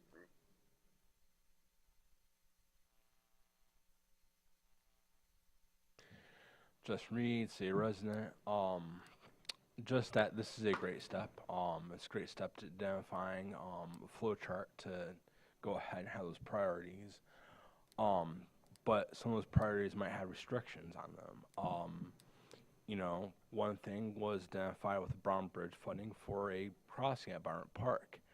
You know, that's great and everything else, and the city wants to do something, but then it becomes, well, that is a M37, that is a state highway, and it's MDOT. So unfortunately, until MDOT says, okay, yeah, we want to join the city on trying to find a crossing there, or if MDOT says, well, we're going to go ahead and we're not going to have M37 as a highway through there anymore and turn it over to the city.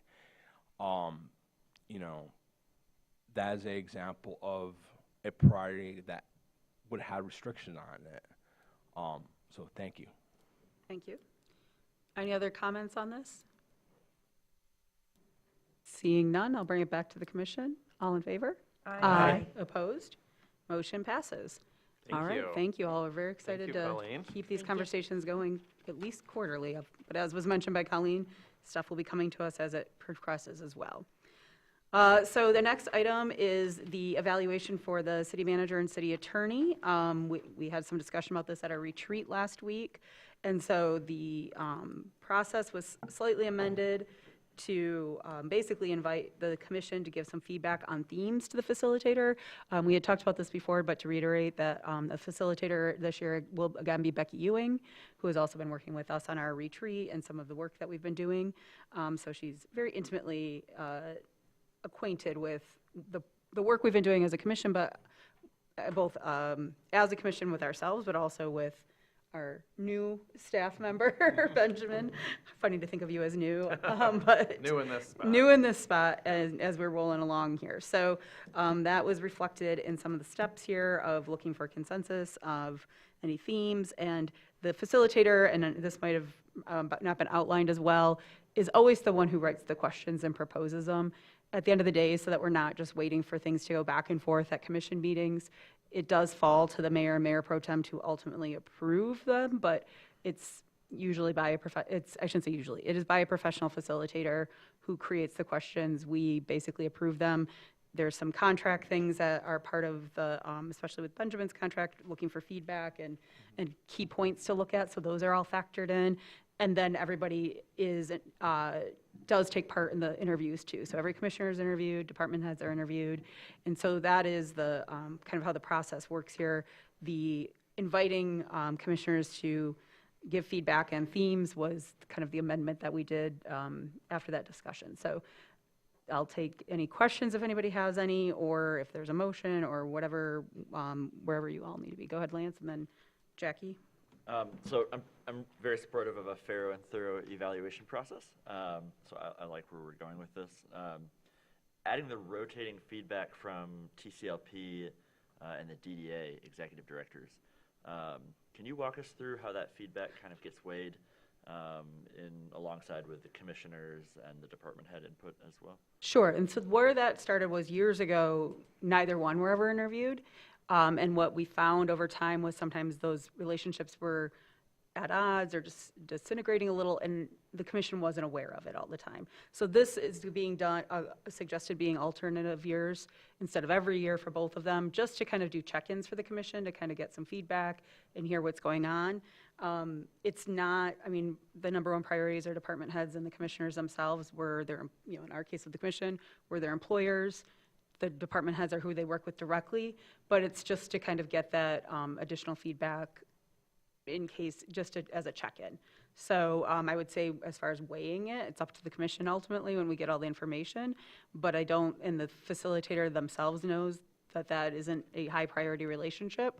So I think it's just factored in, but not heavily weighted at all. Okay. One other question. Sure. So we just adopted the OKR work plan. It makes sense to me that evaluation criteria should connect to the strategic action plan outcomes. Are we building that alignment in?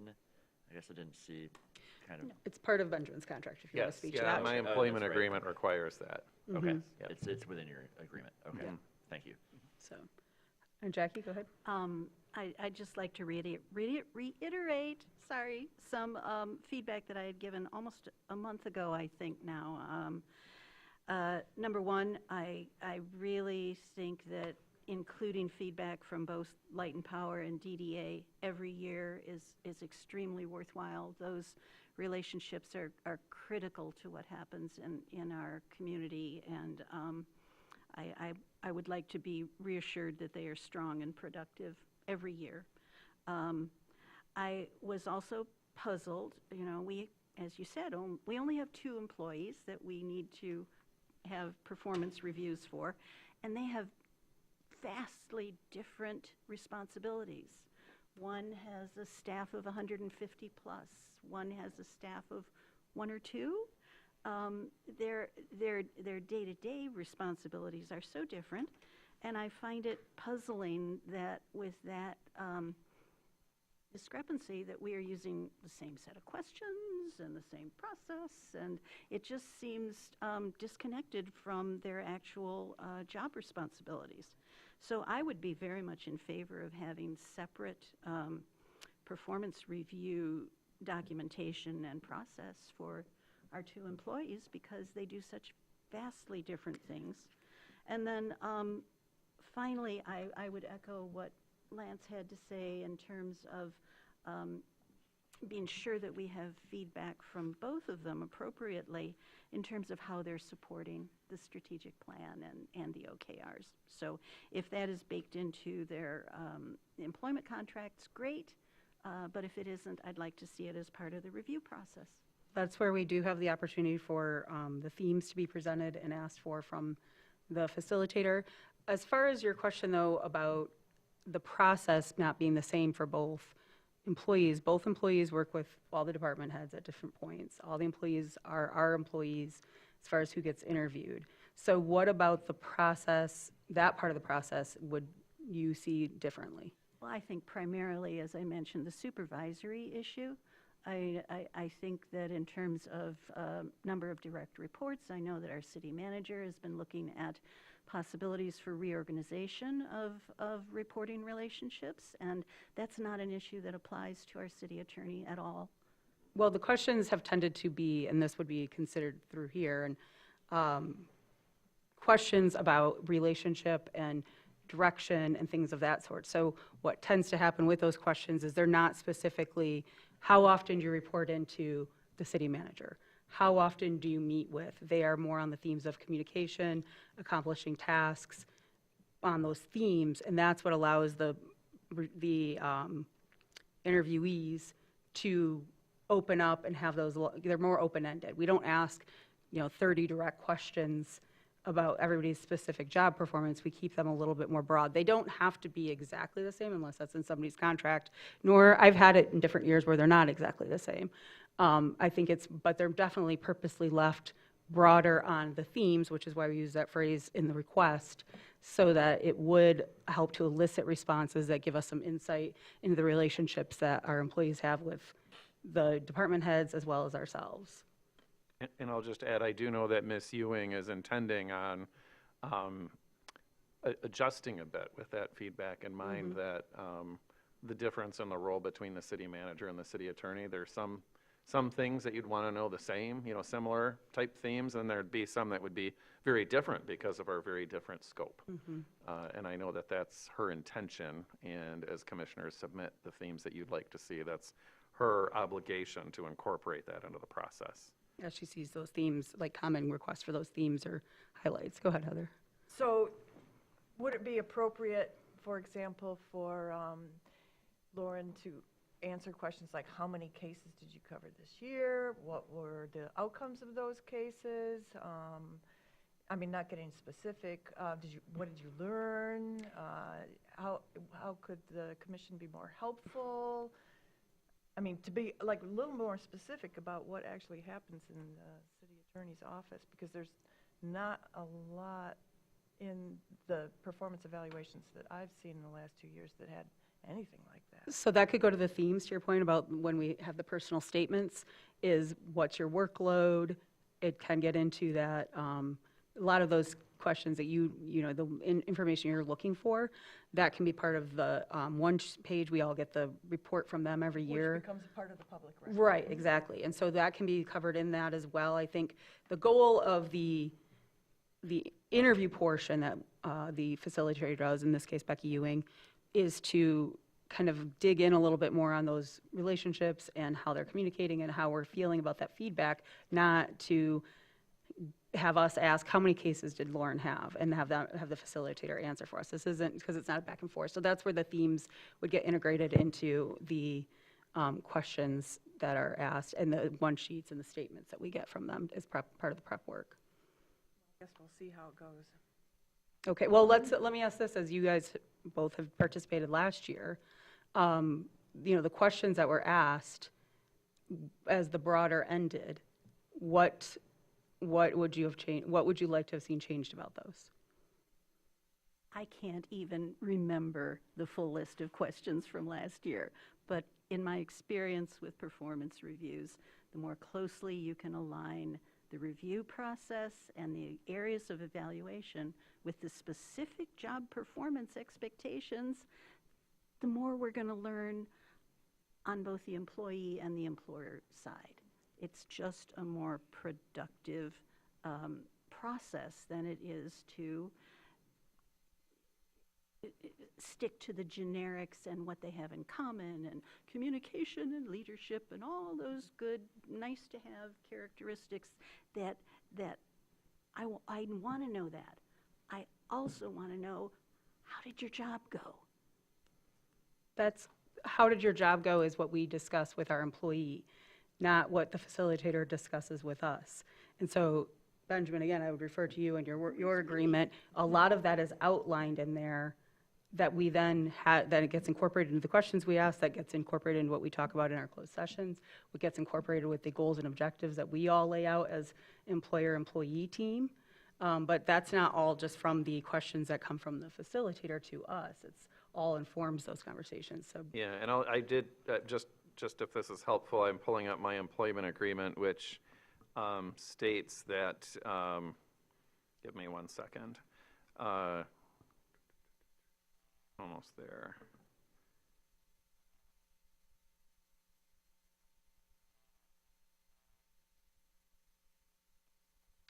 Okay, it says that performance reevaluation based upon mutually agreed upon criteria established by the commission, and that criteria shall be established by the commission based on the strategic action plan and subject to mutual agreement by the city manager. And that's for my employment agreement specifically. Thank you for that. Does it address, being reviewed in terms of specific responsibilities within your job description also? No, but I mean, that's something that I would absolutely agree to. Yeah. Well, I mean, who it makes wouldn't? total sense to me. Who Yeah, wouldn't? right. And that goes into some of the periodic reviews we had before we hired Benjamin full out. And all of those have been informing the other questions, the conversations, what's in the contract, and where the facilitator is moving us to as well, based on our feedback in those sessions, as well as Benjamin's conversations, what he's asked us for, and what we're looking for, as well as now the specific strategic plan and other items that have been more solidified since the contract. And I Go do have ahead, a Lance. point of clarification. So what it looks like we're approving tonight is the evaluation process, not the actual evaluation, right? It hasn't been done yet, and I was reading through this several times. It also includes copies of both employment agreements, so I would hope that the commission would read that, align that on our own as well. So even if a question might not get asked, doesn't mean we can't ask it in the public forum when it comes time. Just a thought there as well. And the facilitator also has those documents too to base some of it. Go ahead, Heather. I just want to support Jackie's item number 1 about keeping the DDA and the TLCP TCLP, we can do that. every year. Okay, we can definitely change that. That's no problem. I think that it's a valid concern. It's only 2 departments, but we talk about them all the time, particularly the DEA, and so I think that getting them in every year is important. Is that, yeah, that's Absolutely. agreeable to Yeah. us, so we would do this as amended and include that. That's absolutely fine. I'll do Ken and then Lance. Well, I'm just curious about, So I wasn't here for the evaluation process previously, and now with this new process, we've changed these things as far as the light and power and the DDA directors being involved in the process, and then the removal of anyone that might be subject to disciplinary process. And I just kind of jotted down some thoughts on that. And are we excluding department heads under disciplinary action for both the city manager and the city attorney, or just one or the other? What is the duration of the action time that they will not be providing feedback? So if a head is late for a meeting or work, and I don't know about discipline for everybody in this building and how they receive it and what that looks like, but if something's in someone's file, is that you are subject to discipline for a period of 12, 24, 36 months? I'm sure department heads are a little bit different than like entry-level employees, but I'm just curious because it seems kind of vague. And discipline is private. How does that play into the effect of this process as far as the evaluator knows we're going to see these evaluations, and I'm just curious about what went into that decision to want to include that. Ken, and that came up during agenda review, so I'll have Benjamin speak to that. For the employees, all employees, with the exception of the city attorney, ultimately report to me. The department directors themselves, I am working on reorganization where some of them will report to the deputy city manager. But it strikes me as, well, first, to answer your question directly, a couple of them, it depends. The length of time that someone's under discipline depends on the employee. There's a lot of nuance.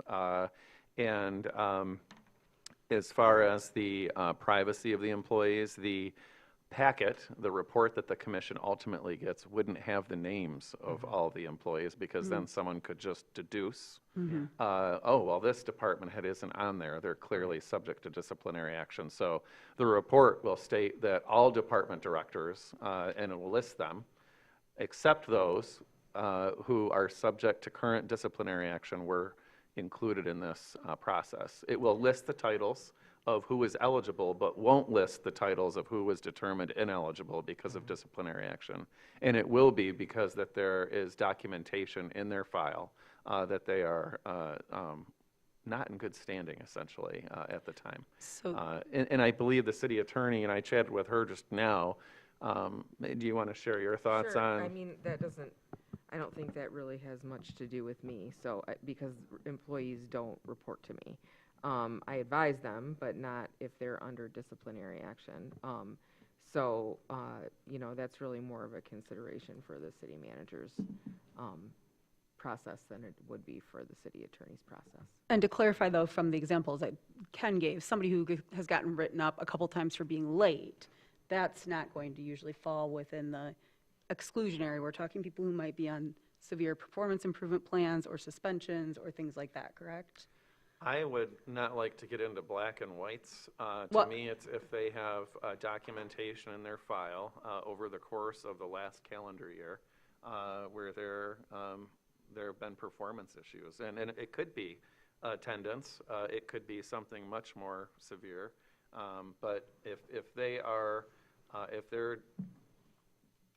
their job is potentially in jeopardy, and it's determined by me whether or not they keep that job, it doesn't seem equitable to have them included in the evaluation process. And to clarify by that, my point was more of a punitive, like they were late on Tuesday morning, so now they're not going to be interviewed. It's a much larger issue. I wouldn't put anything in anybody's file that was punitive and petty. Right.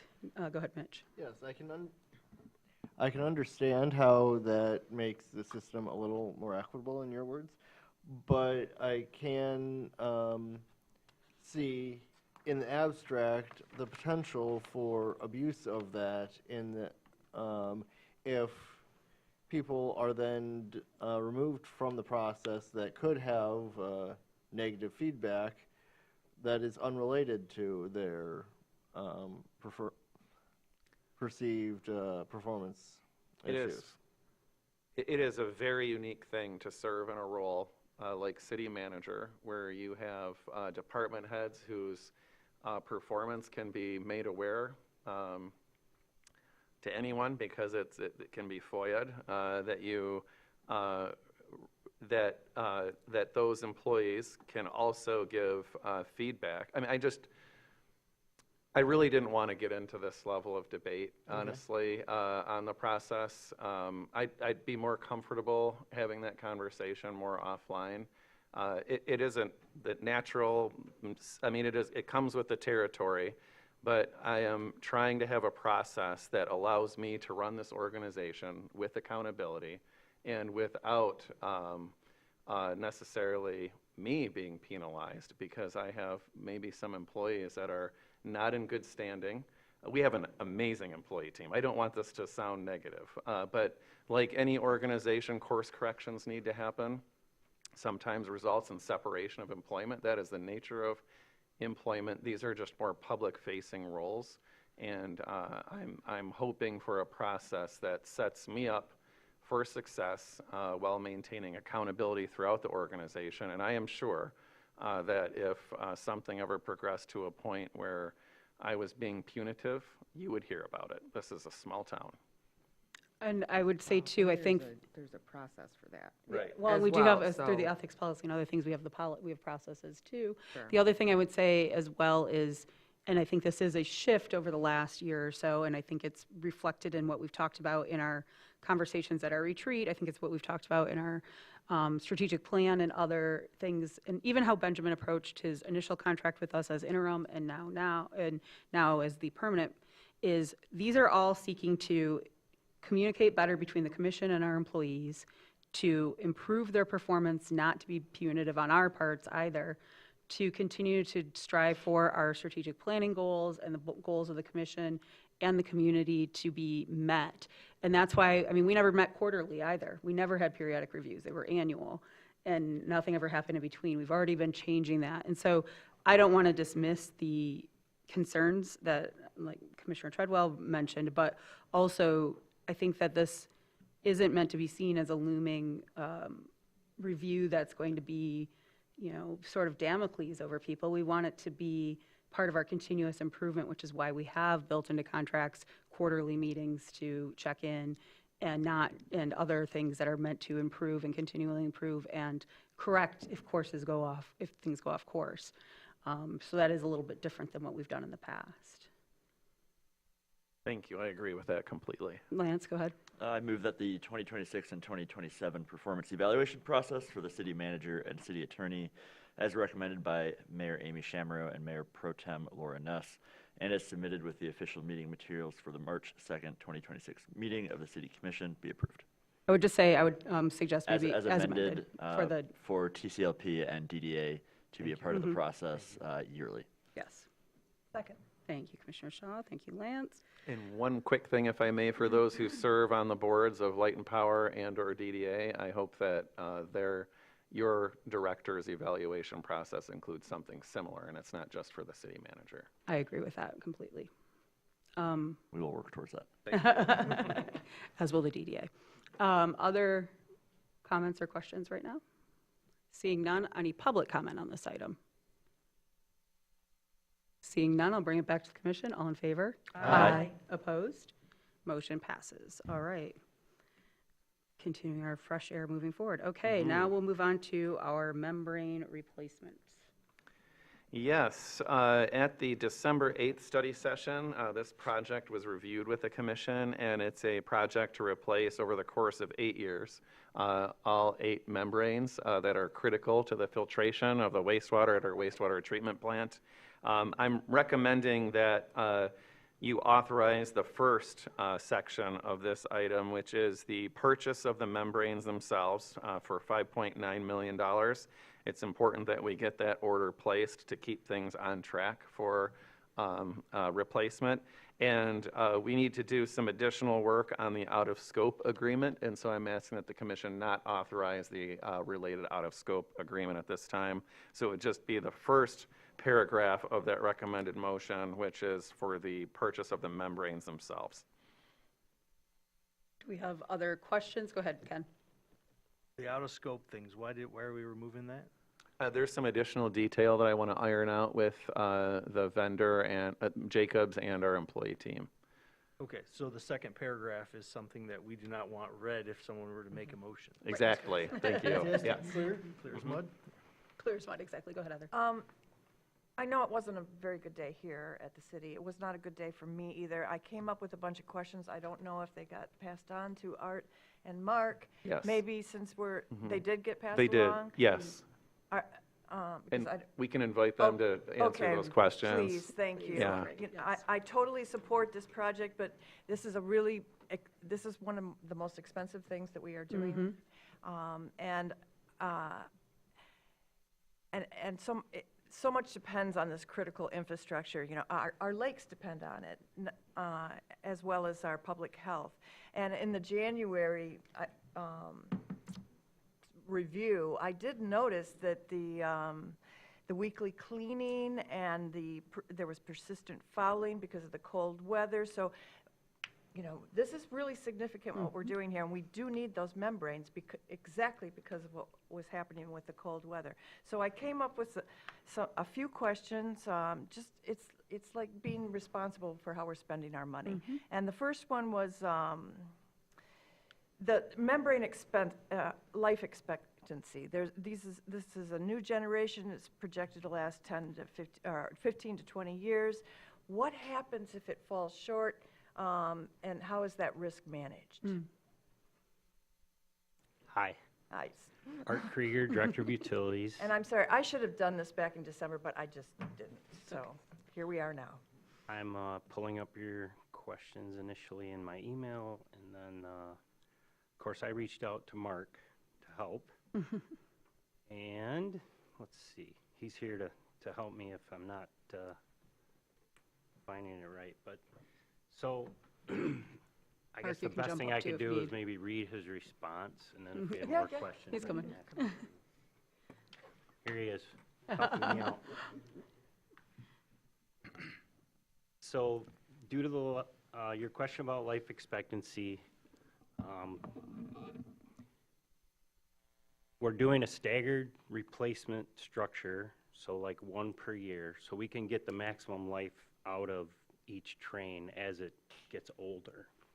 So year one would be replacing the oldest membrane, which is about 12 years old right now. But I think what your question is more geared toward is if something changes along this process within the next 8 years. Well, if they don't last for would 15 we years or- have an opportunity to change it up or something? And I believe we have, and it's pending Lauren's final review of this contract, but we'd have an out, I believe, in the contract to switch things up. Or if it's not performing the way it's meant to, we could, you know, do something different. But, you know, we've vetted through this process. We're continuing with the same brand, if you will, Xenon. Veolia is the company that we need to work with to get those. So we're continuing on the next generation, so to speak, and maybe several steps in the technology, you know, since we first installed them. But they've been replaced once. So here we are looking at round 2 of replacements. So, you know, we would commit to this mainly for pricing structure is the advantage up front. We can lock in pricing from year 1 through year 8. Did I miss anything, Mark? So if we approve tonight purchasing the membranes, is the document that goes along with that purchase, does it have that out in it? Like, or I don't know if it's an out, but a guarantee of some kind? Almost like a warranty, you're thinking? Yeah. Protections or, Yeah. I would have to. It's subject to approval as to form and substance by Benjamin and myself, so we will make sure that that's in there, and we won't approve it if it's not. Okay. My second question was about the 8-year Veolia agreement. Technology changes and regulatory requirements shift around. So again, what happens over this? I mean, we're locked into this 8-year agreement. What happens if performance doesn't meet expectations?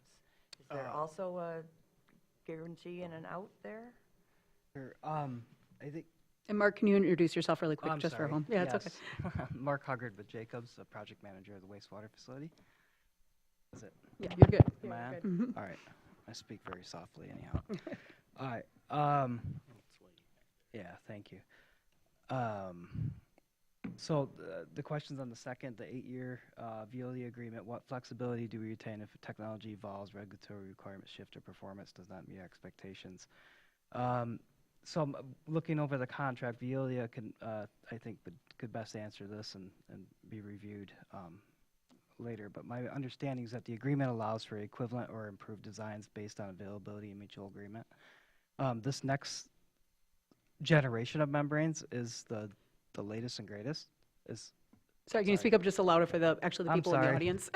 No, is it Probably loud? your Is version it of really- yelling. Is Yeah. it me? Yeah, probably yours. Yeah. You're pretty soft-spoken, Mark, so All yeah, right, yell at here we us. go. I have no problem with my kids. It's just up here. I don't think it's actually Treat us like your kids. Treat us like your kids. All right. So the membranes. I got to get back to where I was here. This generation. Yeah. So this is the latest generation of membranes that we're in. So they still make the generation that we have now, but they're phasing those out. They're going to the new Leap Air MBR. So eventually, the facility is going to have to transform to that down the road. Anyhow, even if they were to stay with what they have now, the actual cost of the membrane itself for the existing membranes is more for the membrane than it is for the new ones. The big cost adder to this project is converting the system to this Leap technology. That's the scour air blowers, That's the right? scour Yeah. air, yes. Now, is this part of the out-of-scope thing that we're not going to be approving tonight, or is this the first? We're this just is talking about the purchase of membranes, Yeah, the just purchase of the membranes. membranes. So Okay. So the membranes we've had a lot of history with the membranes. It's still the same, kind of the same makeup. They have more surface area than the previous versions, so you can do a little more with less membranes. But we have a long history with these membranes, and our last membrane replacement, our longest membrane was in for 16 years.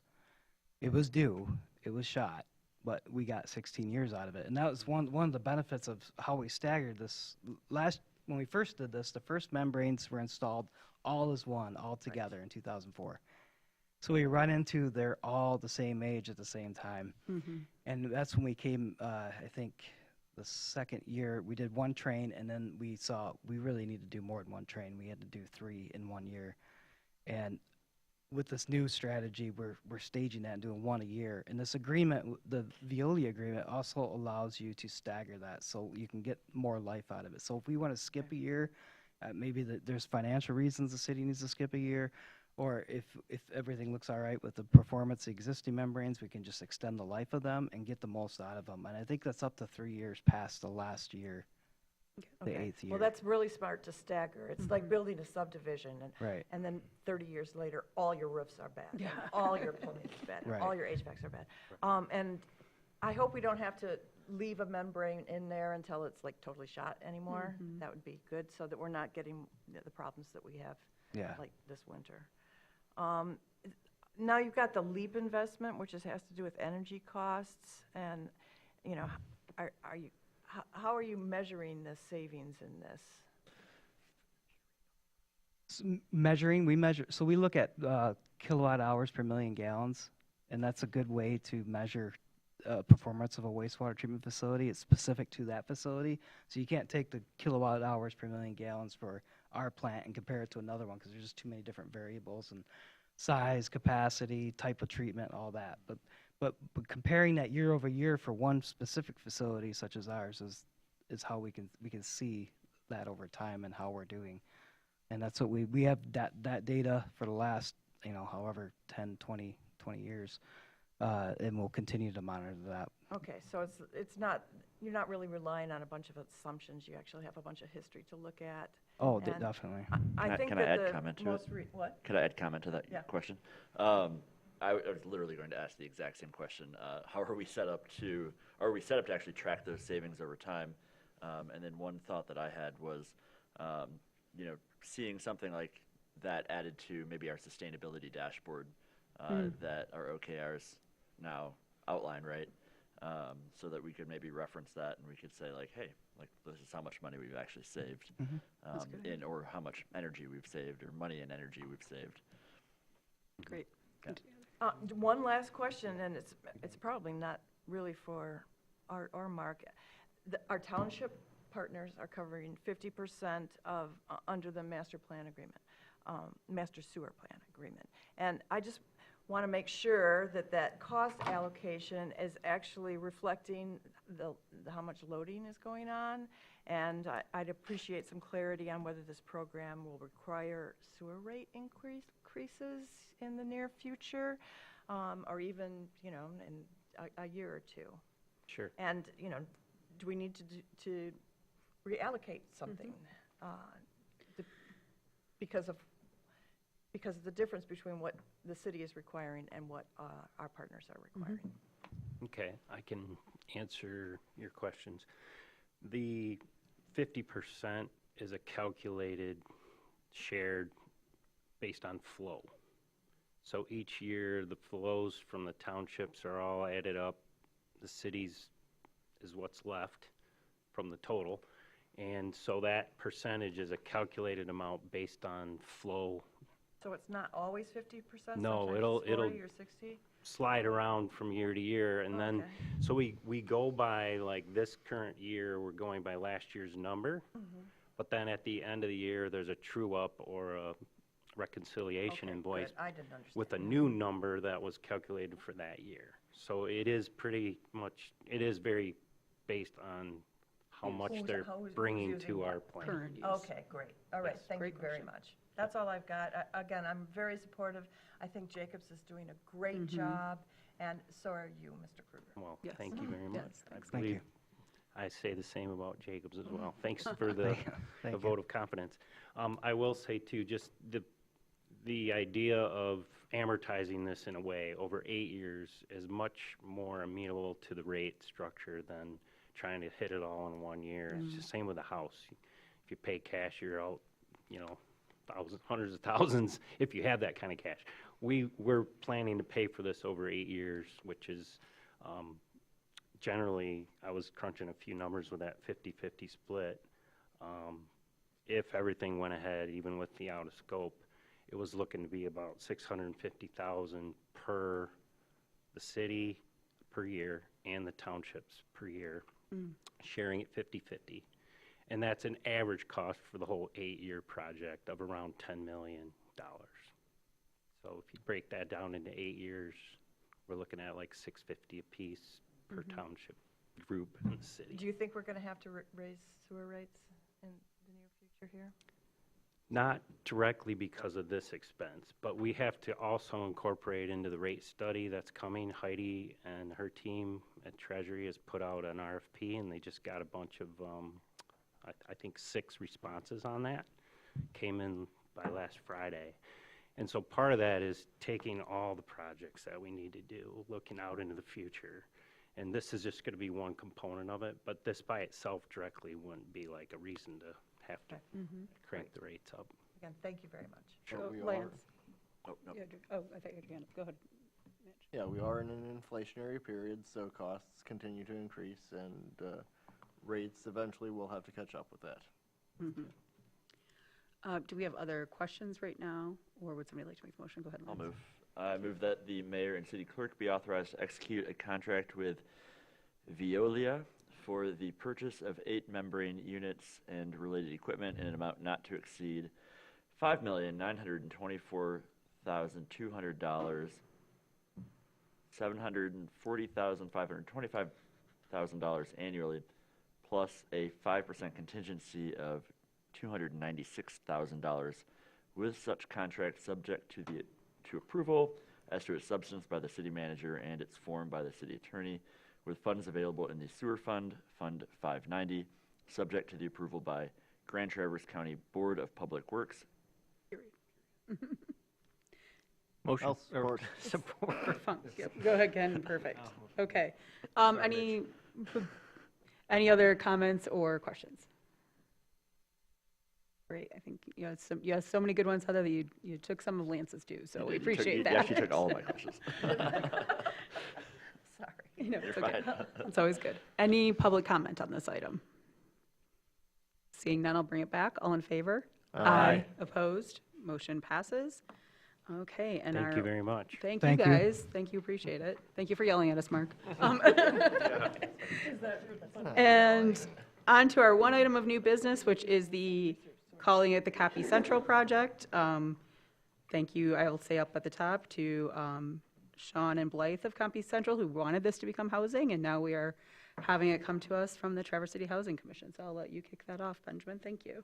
Actually, I'd like to turn it over to the city attorney. Oh, there we Thank go. you. Okay, so this project came before the city commission last year and was approved. And the only thing that changed is in the due diligence period, we realized that if you look at the third page of the PDF in the packet, there is a hash mark portion that was already approved. There's a yellow triangle that was approved, and there's a teeny, teeny, tiny little red sliver along the right-of-way.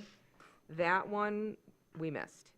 We didn't realize that was separate from the yellow triangle, and so it wasn't called out specifically in the motion that was already approved.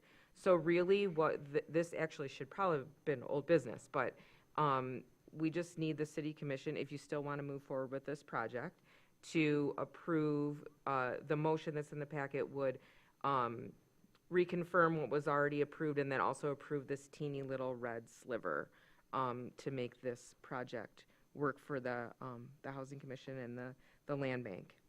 So it's a very small clerical error, but but a large one we need to take care of, so. Yeah. Well, that's what due diligence is for. Exactly, 100%. So Jackie, go ahead. Could you please refresh my memory from the last time we saw this? How many total units, workforce units, permanent supportive housing units are in the project, and what's the AMI target? Yep, I'm going to invite, we've got representation from the county and the Housing Commission. If they can maybe Carl and Chris, come on up. speak to the specifics of what we expect to see there. Thanks, thank you. Hello, I'm Carl Fulmer with the Housing Commission. We've already done a site plan for the property.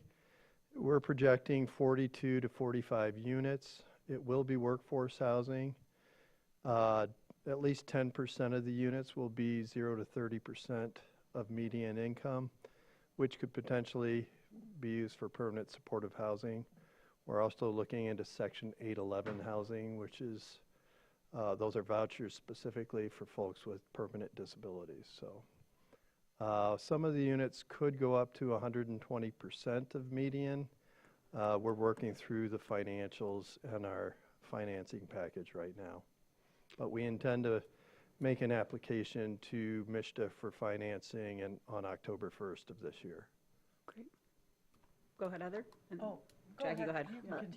Just to follow up, I was curious to see what had happened to Traverse City AMI, and I checked it today, and it's almost at $75,000 annually, so 120%, roughly $90,000 annual income.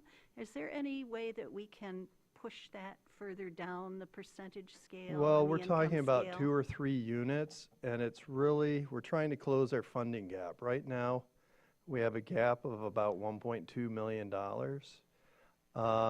And so if we can increase some cash flow, we can support a little bit more debt, which brings that gap down somewhat.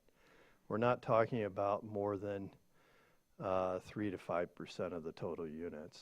And we would not set the prices on those units. We've had discussion with our development team. We'd set those well below the 120% rent level because those are pretty much market rate rents. We don't want to see any market rate rents in the property. But to boost the rents up a little bit, it allows us to carry a little bit more long-term debt, which lowers our gap because we're trying to put together the funding package. And the gap money is obviously what we spend a lot of our time figuring out right now. Thank you. Heather? As an indication of how confused and bad my day was, I spent the whole day thinking you were talking about the copy shop. I looked at the map, I saw the copy shop, I'm like, why did the staff turn down giving Rickard his little piece of, oh my gosh, yes. To be fair, I did that when it came to us originally, so I hear you. Everybody does Called it that. something different. Yeah. Just like one of them gets the name copy in it. Yeah, I think we should have called it something different. referred to as the copy shop somewhere in there. Yeah. Oh, it is? I think it did excellently. I think you're right. We So, actually call it City View. We've stopped referring to it as is Copy that Shop. Copy clear. Central? Okay, we'll try So that. I just have a couple of, you say you've got a site plan. We have so many problems, so many complaints about Lake Street. There's no sidewalk. We have cars speeding down there. It's a dusty mess. I'd just like to make sure that you're really thinking about that. You're thinking about where, hopefully you're not sending any parking in off Lake Street, that it's coming in on 8th. You have some plan for like not making left-hand turns out of there, and those are my big concerns. Or there maybe you're giving an easement for, at least we have a little bit of sidewalk there. So maybe if McGough's transitions someplace else, we can complete the sidewalk. That's a tough street. Well, if I had my druthers, we'd master plan the whole strip of old railroad right-of-way, but no, we're working with the planning department and planning staff with the city to figure out what would be best. Right now, we have a loop drive that goes from 8th over to Lake. Our big concern is to make sure we park the lot enough for the residents. We're having trouble right now with our Parkview apartments, which we just opened last fall. That has 26 parking spaces for 46 units, and it's proving to be a little bit of an issue that it's under parked. So that's one of the things we're looking at this site too, is to not create a problem. Certainly, we don't want our residents parking elsewhere off-site. And to add to the problem that already exists on Lake Street with the Correct. traffic. Correct, yeah. Mitch, do you have your hand up? Yeah, though one confounding issue is that there is McGuff's between part of the property and 8th Street and Lake Street, and McGuff's, the physical building does overhang their property line on both sides. That's somebody else's problem we're dealing with. Yeah. So really quick, I wanted to say, because I think often when we get items like this before us for affordable housing, lately a lot of it has been city property that we've been relinquishing or talking about how much we're going to relinquish it for. You purchased this property from Copy Central. Well, we haven't make it purchased confusing. it yet. It's under Well, contract. sorry, but yeah. it's not a like $1 exchange with the city. That is And so if you correct. can explain that a little, because that's where some of those numbers come in too, right? Of what you're trying to make up for and how you're to develop it and, No, and we- costs. We're paying market value for the Copy Central parcel. And the reason we were drawn to Copy Central is because of public properties that surround it. And to compile a larger lot that we could, really you can't fund through MISTA, the 9% tax credits. It's very difficult to fund less than 35 units. And so to get to a large enough parcel where we could provide the parking, put in the number of units that we thought was necessary, to pay full market value for a site in downtown Traverse City, it's cost restrictive for the workforce housing, and to provide the 0 to 30% units just can't be done. So this parcel is very attractive, obviously, to the Housing Commission because we can roll land that we don't have to pay market value for into the market rate purchase that we're making. So Thanks, I just wanted to refresh did that explain what you asked? I don't Yeah, know. I just wanted to refresh because it's been a while, even for me. I have sat up here for a while since we've had something that had a actual purchase involved in it. Usually it's been a kind of a, $1 for this or exchange for that. So go ahead, Heather. I have a question. I looked at the February meeting from last year, and it looked like you were looking at trying to get some property to the south to cover to add to your parking.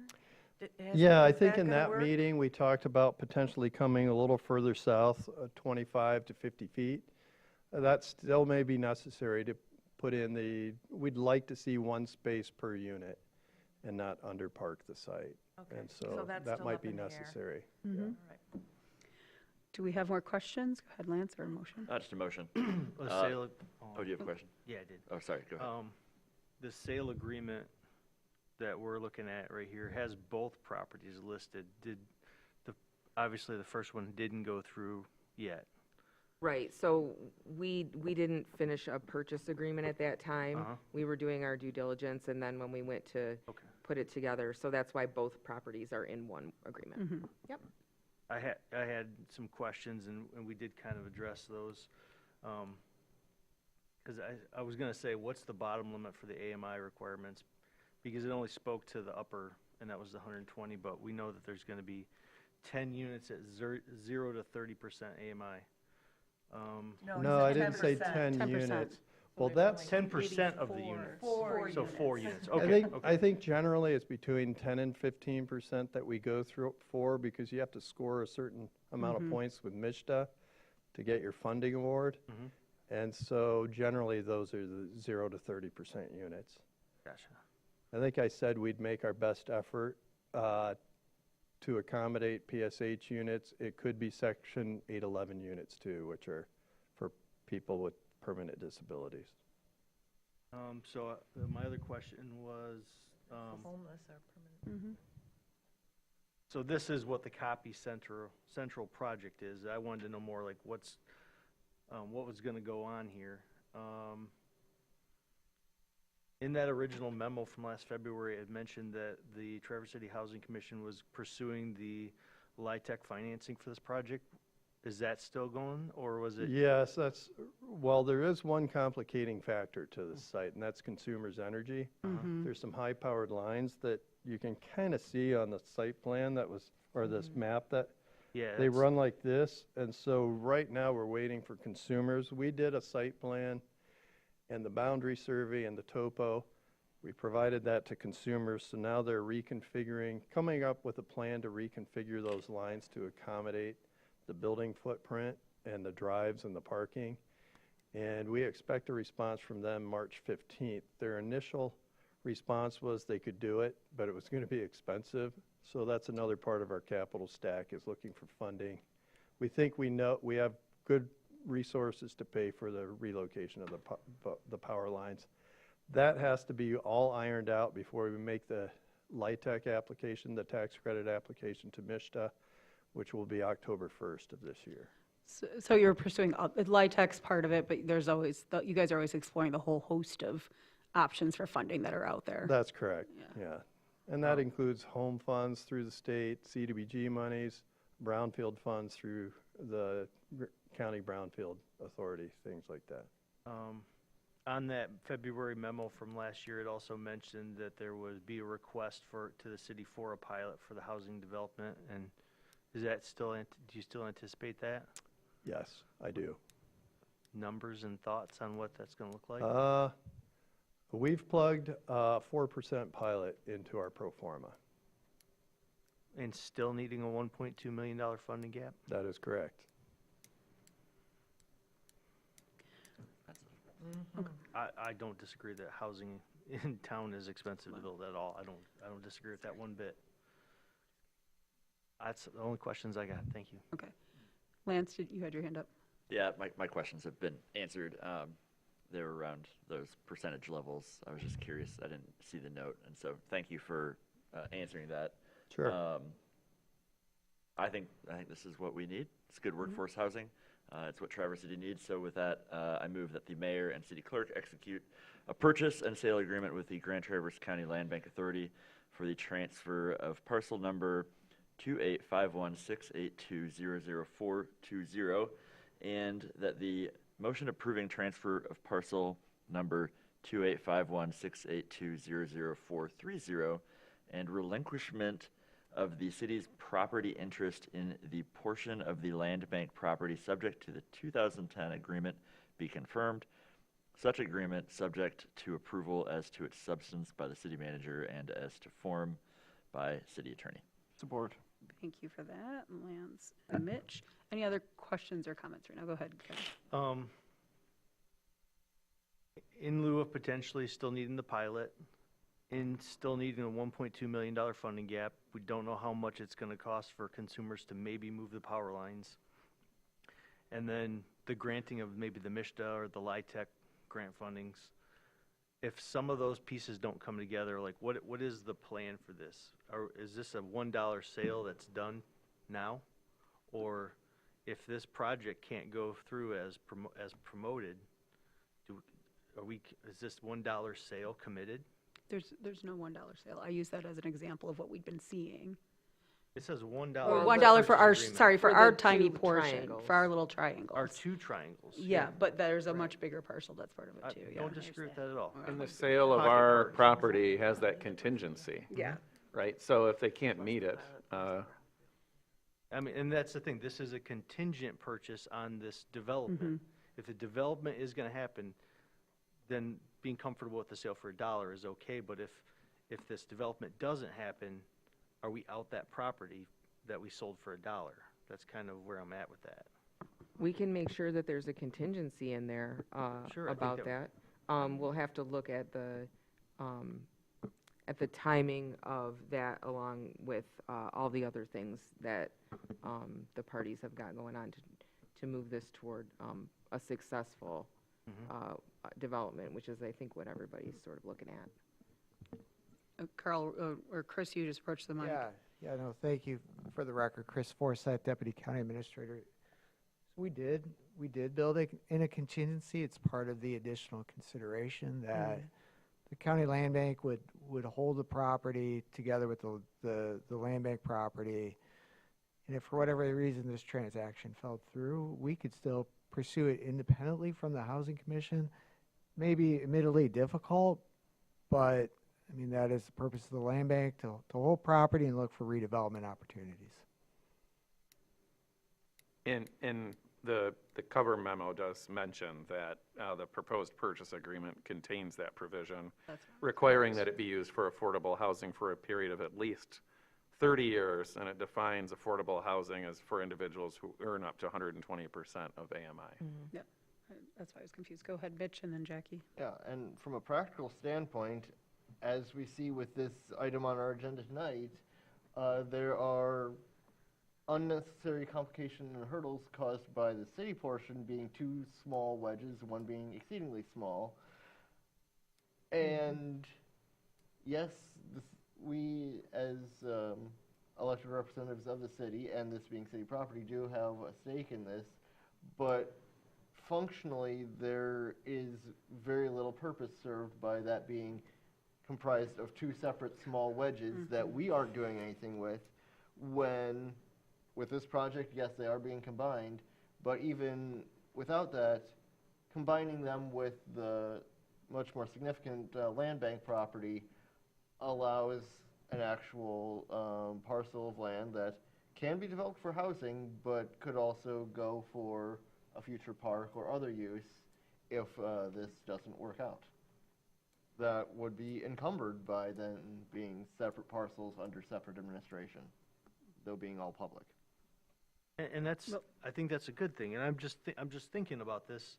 We just went through the Lot O situation where we had a piece of property, regardless of where it was at, but we were willing to sell it. We didn't, it was contingent on that development, and that development didn't happen. It was kind of a, we're trying again, and I'm just, if we're gonna do it, I want it to be successful. You know, and I feel good about putting support behind stuff, even though we're looking at spending money on a lot of different things, big capital infrastructure projects, but, you know, there's a lot of partners participating in this, and I'm happy about that. So, particularly the county land bank and the housing commission, but I'm just like thinking about our due diligence on this. If I don't want to just give this away for $1 and then we can't get it back if this doesn't happen. That's all I'm thinking about. It has that 120, that affordable housing component that requires that. So it has the affordable housing component that's required for it to actually be completed too. Okay. So, Jackie, you had your hand up. I did. I just thought as long as we're talking about the city's skin in the game, I might mention, please tell me if I'm wrong, but there's a $24,600 value on the MDOT easement that we are forgiving the cost of. Did I get that right? Yes, and that's in exchange for that deed restriction. Right. Yes. Thank you. Good reminder, Jackie. Other questions right now or comments? Okay, seeing none. Opening up any public comment on this item. Okay, seeing none, I'll bring it back. All in favor? Aye. Opposed? Motion passes. Okay, so that completes our agenda. We have no appointments, so I'll move down. Does anybody have any reports or correspondence from their respective boards? Not tonight. Okay, I'll just from DDA, unfortunately I had to miss the last meeting because I was at a funeral, but we do have that ad hoc on Wednesday for the TIF plan. I know there's a lot of people who think a lot about it, so I hope people will show up and give feedback. So with that, last public comment, final public comment. Anybody have any? Can be about anything under the sun. As long as you keep it to 3 minutes. Justin Reed, Traverse City resident. My public comment has to deal with the Parks and Recs Joint Planning Commission. Well, both of them actually. Both Joint Planning and Recs. There's been some talk about the Red Drive, about the by North Ed and Greenspire. There's a trailhead over there that the township Joint Rec wants to go ahead and redevelop and everything. And one conversation did come up about a portion of the private road between where the barns are at and the North Ed parking lot is at. There's a dirt road between those two places. And there's been an argument about how to proceed on trying to rectify that road is a dirt road, and improving it would cost extra amount of dollars because it's in through a swampland area. And I've got to say is that I've said this a couple of times, and this has been a couple of years ago, is I asked the township at one point in time, what is the responsibility, and the township said, well, we're not interested in roads.